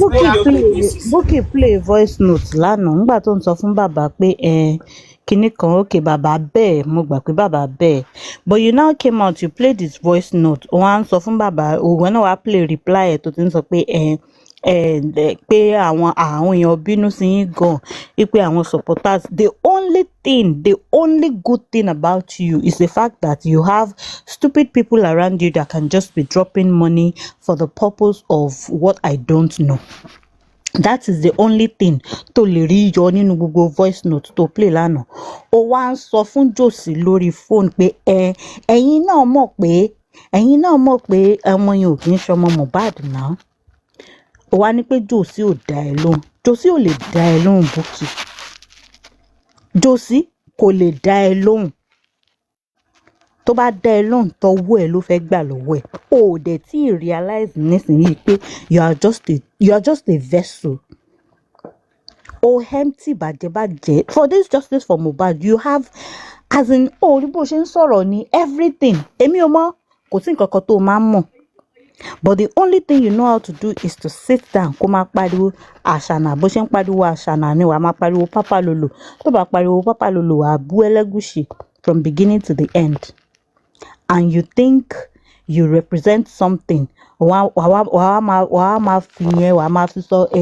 kìnnìkan ọwọ́ àdúrà lélẹ̀ tọ̀rọ̀ àdúrà lélẹ̀ Bukky ó tún sọ pé ó ní ìwọ mọ̀ pé ayé wà o ó lóun mọ̀ pé ayé wà wípé but nísìnyìí kí wọ́n wá try ẹ̀ tí wọ́n bá ti lè succeed but Bukky wọn ò need láti tún ẹ try now wọn ò tí gbọ́wọ́ kúrò láyé ẹ̀ now wọn ò tí yọwọ́ lọ́rọ̀ ẹ̀ Bukky because there is nothing about you nothing absolutely nothing kò sí nǹkan tó fẹ́ sọ gbé jáde kí n rí kò sí nǹkan kan tó wà ní ayé ẹ tí mo lè sọ pé Ọlọ́run wo ẹni yìí ṣe láàánú Ọlọ́run dẹ̀ wo Bukky ṣe Bukky ní oore there is nothing in your life tí mo lè attribute mọ́ yẹn so tó bá fẹ́ bọ́ síta tó bá fẹ́ máa sọ̀rọ̀ ńgbà mi máa ronú jinlẹ̀ kó tó máa sọ̀rọ̀ you were talking about Mohbad you said Mohbad kò tọ́jú yín náà Mohbad ò tọ́jú yín náà Bukky gbé ẹnu burúkú ẹ̀ sọ̀n gbé ẹnu burúkú ẹ̀ yẹn gbé sọ̀n at his age ṣebí age bracket ni Mohbad àti Gbémilékè wà Gbémilékè ò ra cake láti fi wá celebrate for your birthday so tó bá ń bú Josie 99p. tó rò pé Josie tó bá ń bú Josie tó rò pé Josie ò ní ọpọlọ àbí kò ní làákàyè àti wo nǹkan tó wà nílẹ̀ you think because you live in United Kingdom or because you are something because you can just come on Facebook put on a live show and people will be watching you people listen to you you think because of that you have upper hand over something bí Joseph Aloba ṣe wà bí ayé ẹ̀ ṣe rí bó ṣe wà yẹn ó bẹ́tà ẹ̀ by far Bukky tó bá mọ̀ jẹ́ kí n tètè sọ fún ẹ láàárọ̀ yìí Joseph Aloba ó lè má tọ́jú ọmọ tó ní graduate tó ní kinní o but at least òun ló bí Mohbad ó dẹ̀ lè type orúkọ Mohbad sórúkọ Google nísìnyìí kí wọ́n sọ fún yín pé ex-convict ni Mohbad nígbà tó wà láyé ọmọ tiẹ̀ ti lọ sẹ́wọ̀n náà Mohbad ò rí 4 walls ẹ̀wọ̀n rí Bukky nígbà tí Mohbad tún máa kú Mohbad tún fi ọmọ sáyé lọ àṣànà tó ń pariwo yẹn Bukky Ọmọ́wùmí á tà ẹ́ á gba change when it comes to knowledge She's a graduate. Bukky o kàwé now. You've been living in the United Kingdom for how many years? Oh, bother to improve yourself. You did nothing. Nothing. If we can't confirm it as of today, if you type it anywhere on Google, Mohbad's son, picture Liam Loma Bosita Lilibet. Am I lying? So they can say whatever.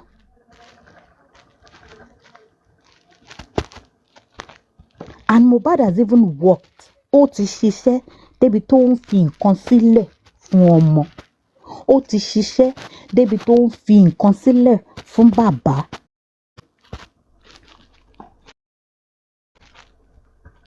You wanted to mock him last night. Say Mohbad, as in the way you were talking about him. You don't even know the guy.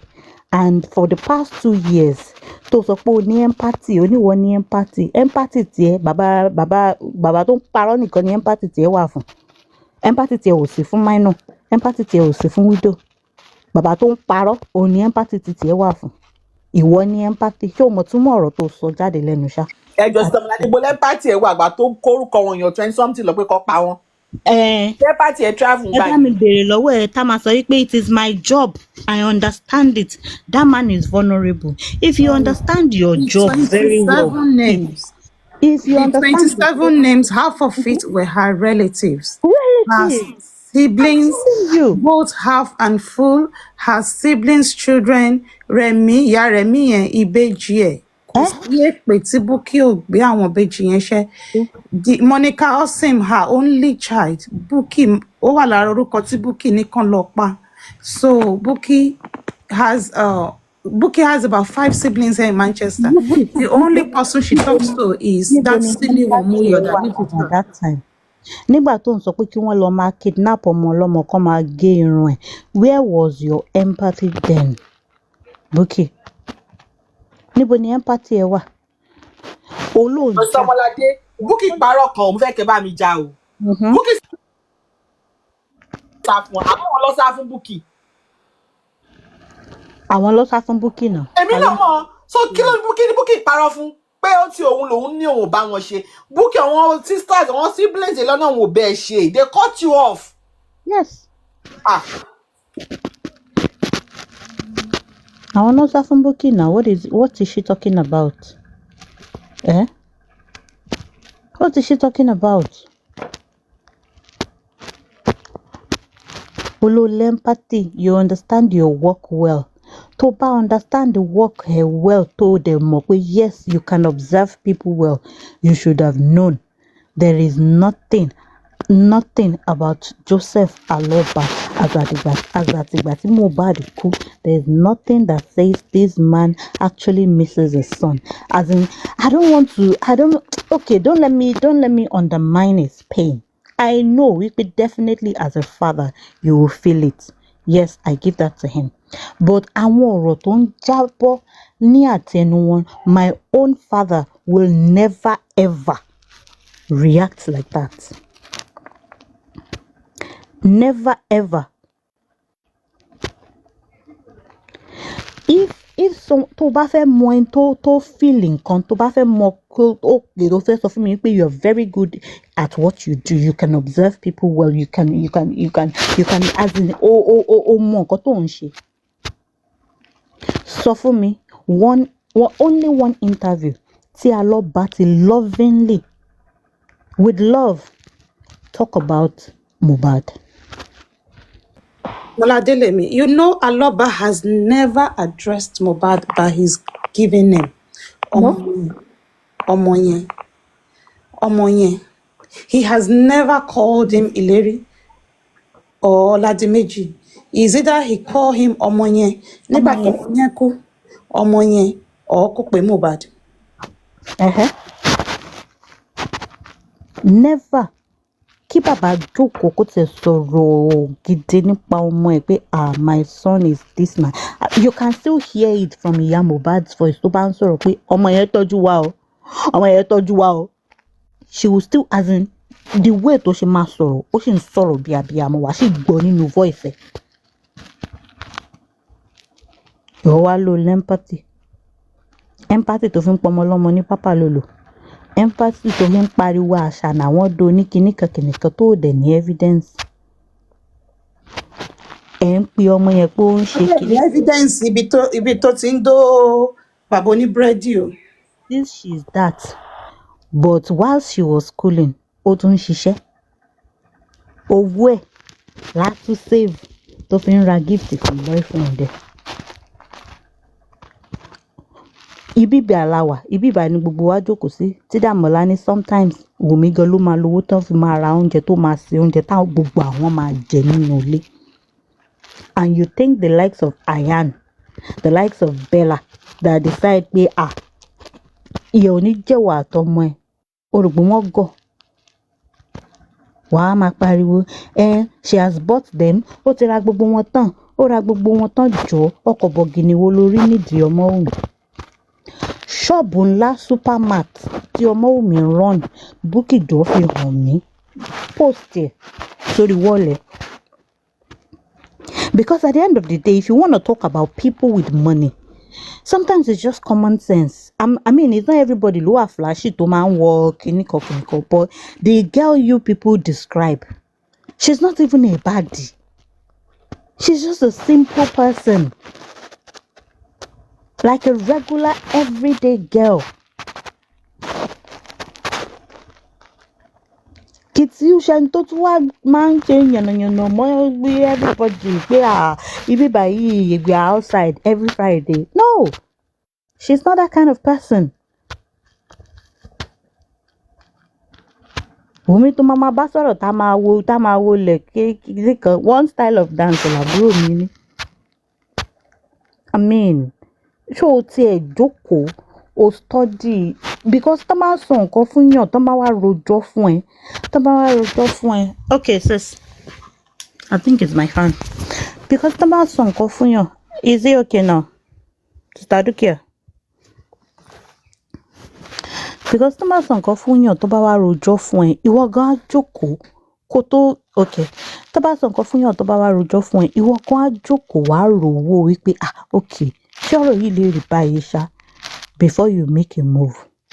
Bukky ability láti ní àròjinlẹ̀. She actually don't have it, to be honest. One sunkún, you were now crying yesterday. You said, is it because I don't come out to talk? Ọjọ́ tó come out to talk náà kí ló come out láti wá sọ? Nonsense ló ń sọ náà ọ̀gbẹ́ni. Some of you ẹ ti kọ exam, àwọn tó fail nursing exam, àwọn tí wọ́n fail driving, àwọn tí wọ́n lose iṣẹ́. I lost my job.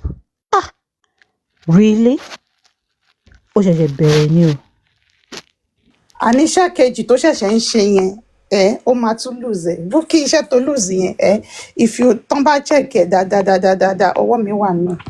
You know this girl triggered me. I won't lie to you. Was the day tó ní kí wọ́n lọ gé irun Liam. Every foolishness she's been doing, Ashana gbogbo yẹn kò, I wasn't moved. I just because I've known her from Facebook. But the day she said kán lọ gba ọmọ. If email tí mo send sí Manchester police, in fact, out of 2 pages, I gave it to them from the day that young man died till that last day she said wípé kán lọ gé irun ọmọ yẹn. I gave them detailed. You would think I'm writing for an exam. As in, ibi tó ti ṣiṣẹ́ yẹn mo ṣì ń wá ibẹ̀. Èèyàn tó mọ̀ tó ń ṣiṣẹ́ ń bẹ̀ ò fẹ́ fún mi láàdírẹ́sì because they know what I would do. Yeah. Ọ̀wá ní yẹn ṣe torí pé wọ́n ní pé kí wọ́n má bọ́ síta sọ̀rọ̀. Ẹlẹ́gùsì gbé wọ̀ lọ court, ìwọ sọ 4,000 kìnnìkan. Bó ṣe sọ 4,000 yẹn gan yé mi because ó yẹ kó sọ jù yẹn lọ. And I believe you will still pay more. And by the time tí kéèsì yìí bá fi máa parí, mo sure pé gbèsè tó o bá fáìlì fún bankruptcy díẹ̀ ló máa kù Bukky lórí ọ̀rọ̀ ọlọ́rọ̀. And that ṣé pé Bukky ò tí file for bankruptcy. And that èmi ò tẹ̀ mọ̀. And that is to tell you and everyone else that are listening to you that believe in you because wípé at the end of the day ẹni tá à ń tẹ̀lé gan because tó wá ní pé ẹni tẹ́ ń tẹ̀lé ṣe ti wo life òun gangan fúnra rẹ̀. Kìnìkan antenna mi bì kan antenna this antenna that Bukky ò lo antenna yẹn fún Gbémilékè o. Lagata ní antenna ń gbà yẹn Lagata ni. Ò lò fún Gbémilékè o. Ká ní pé bí ọ̀rọ̀ lọ́rọ̀ ṣe ká ẹ lára lọ́rọ̀ ayé ẹ ká ẹ lára Gbémilékè ò ní débi tó délé ń bẹ̀yẹn lẹ́nu. Wàá máa búyàn ìwọ fẹ́ sọ fún bàbá pé ó fail lánàá ó fẹ́ sọ fún Alọ́ba pé ó fail ó fẹ́ sọ fún ìyàwó mi pé ó fail. Bukky Ọmọ́wùmí is a graduate, she's a wife, she's a mother. Ó tún ti wá bẹ̀rẹ̀ business tó fi ń tọ́jú ara ẹ̀ sí. Ṣé bá ń rọ Ọmọ́wùmí every day we see her videos, her pictures. Jọ̀ọ́ torí Ọlọ́run bá mi post Gbémilékè tí Gbémilékè bá ṣe rí bá mi post ẹ̀ kò nídìí kó sọ̀rọ̀ kò bá mi post picture ẹ̀ lásán. Tó bá súnmọ́ bí tí Gbémilékè wà yẹn máa gún lọ́bẹ ni. Bá mi post ẹ̀ Bukky toró o ò ní rònú wàá kàn jókòó síbẹ̀ as in I was looking at you yesterday I feel sorry for you because nǹkan tó ń báwọ̀ fúnra rẹ̀ gangan jà ní ara ẹ̀ gangan problem ilé ayé títí ẹ̀ gan. Àníwèrè ti sọ pé Wùnmí pé ó ní babaláwo tó rí oògùn mọ́lẹ̀ ní Lẹ́kì mo pé Bukky ọ̀rọ̀ ti tán lẹ́nu ẹ̀ kò sọ̀rọ̀ lẹ́nu ẹ̀ mọ́. Ó lè ṣe. Ìwọ yẹn mo lè fẹ́ láti bàbá tó ń retí royalty ọmọ ìjẹ́ pé tí royalty ọmọ ẹ̀ bá jáde ní ṣe tí Mohbad mansion ló máa bá yín kọ́ sí Lẹ́kì justice for Mohbad ló máa gbé síwájú ẹ̀. I mean sometimes you just have to if you don't have the ability to sit down and reflect the ability to actually ask yourself the most important questions mama bọ́ síta kó máa pèrè ní you know I'm very intelligent wọn lè ṣe kíní kankan ó ìǹtẹ́ kankan ó ní kankan lọ́pọlọ ọpọlọ ẹ dúdú bàjẹ́ ìwọ ló gbọ́. Ọmọládé ní tún bíi pé Joseph Alọ́ba ò pé òun gbà tí wọ́n gbé picture ọmọ ẹ̀ pé ọmọ ẹṣẹ́ wọn mo ní kí ni Joseph máa sọ. ó ní wọn ò pé ẹ wo bẹ̀rẹ̀ ìyẹn famílẹ̀rì oníjọ́sí. ó bá Joseph Alọ́ba tún gba owó jíǹkù lọ́wọ́ ẹ̀. Joseph tún gbowó call out. ó lóun tí báwo ni màá tiẹ̀ fún ṣe jíǹkù tí má lọ máa sọ 200,000. Imagine oríṣiríṣi. tí má san 150 fún Mojí Genesis Akimi délédélé ni Mojí Genesis ó wá di yẹ́ yìí Joseph Alọ́ba tún ti increase ó ní kó mú 250 wá. Fàlà ẹlẹ́wọ̀n ni Jòsí yẹn. ẹ dúró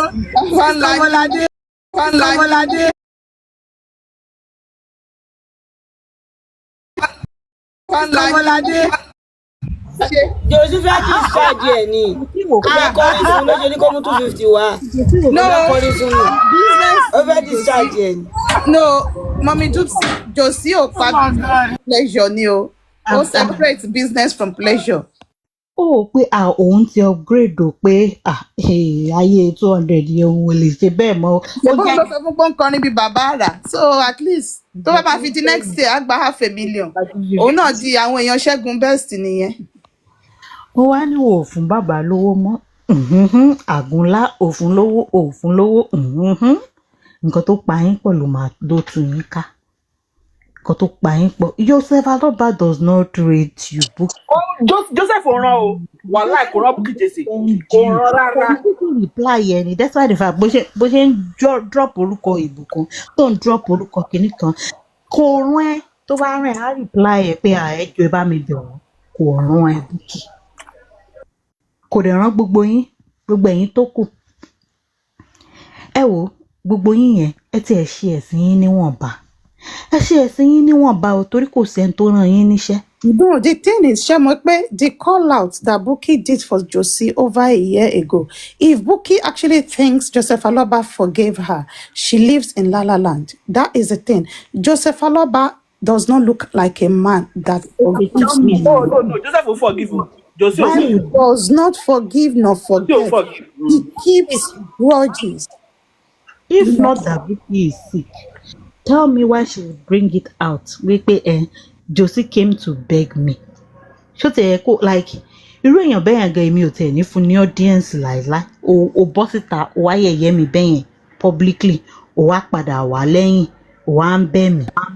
Sister Ọmọládé ẹ má gbàgbé o kò ń ṣe nǹkan yẹn tí Josie jáde fún gbogbo wọn o ṣe pé kò pẹ́ tá a gbọ́ voice note Arifa from the beginning tí Josie pe Bukky ní wèrè yes lẹ́yìn yẹn ló bọ́sta ló wá kó fún gbogbo wọn ó wá pè ó wá ní ó wá ro gbogbo Josie rojọ́ bóyá 1 minute 30 seconds Bukky rojọ́ 10 minutes. Ó tún Ó tún bẹ̀rẹ̀ wá expect pé kò dé lóhùn. káwọn fi lè ṣàtúnṣe.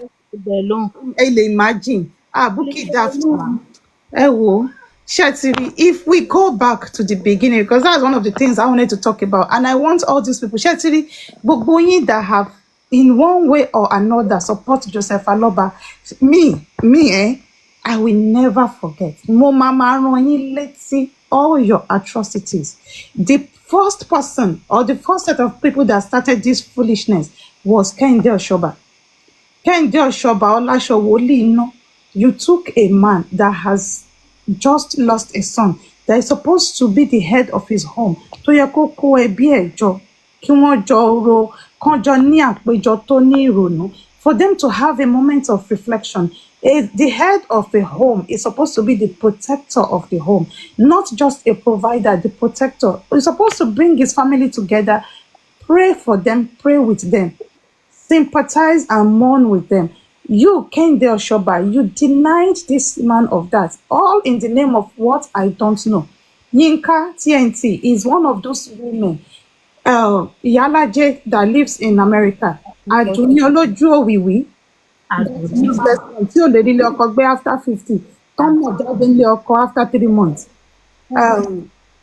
Asabi Shinkolomo, those group were the first set. Loma actually started this. No, it was Yinka TNT that started. Yinka TNT started, but Kehinde Oshoba took him from home. Less than 2 weeks, ó lọ ṣe irun fún, ẹ wá ń ṣe filter fún, ẹ wá sọ bàbá di èèyàn tó pupa, ẹ wá ń sọ bó ṣe fine. What was their aim? What was their plan? This group of women, and the saddest thing is none of these women had a successful relationship.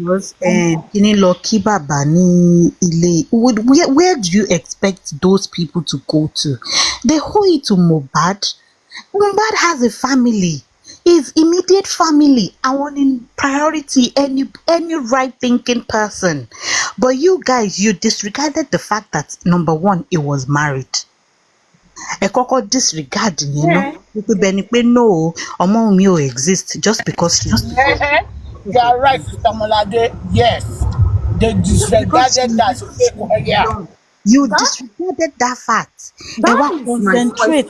Ẹ wá concentrate lórí bàbá ẹ̀ bẹ́ẹ̀ ni wípé it was only the fact pé no bàbá ẹ̀ nìkan ló tọ́jú ẹ̀ all this while. They separated the wife. They separated the mother that betted. Yes. They started cursing. Wọ́n ti gbàgbé wípé Bọ́sẹ̀ ó raise Mohbad láti age 0. Láti age 0 months. From conception. Títí wọ bóyá bí almost 7 or 8 years kó tó di pé kúrò ní ìjọba Mohbad. Ọjọ́ tí Mohbad máa bì sí lára, ọjọ́ tí Mohbad máa gbóná tó jẹ́ pé òun ló ọjọ́ tó jẹ́ pé òun nìkan ló máa wà láàrin òru tó máa lajú sílẹ̀. Gbogbo yín ẹ ignore fact yẹn. Ẹ wá máa pariwo 10 years àná sí mọ́mí.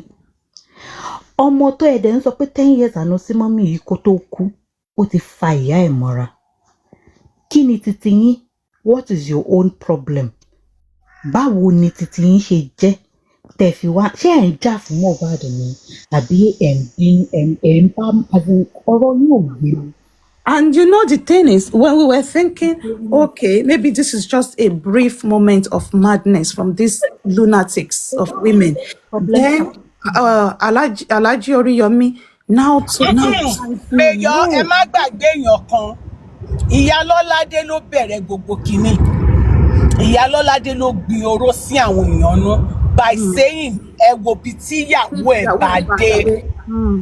So with that message tí Ìyálọ́ládé sọ, people thought pé There was ìyàwó something. Mohbad ni ò jẹ́ kí Mohbad tọ́jú bàbá ẹ̀.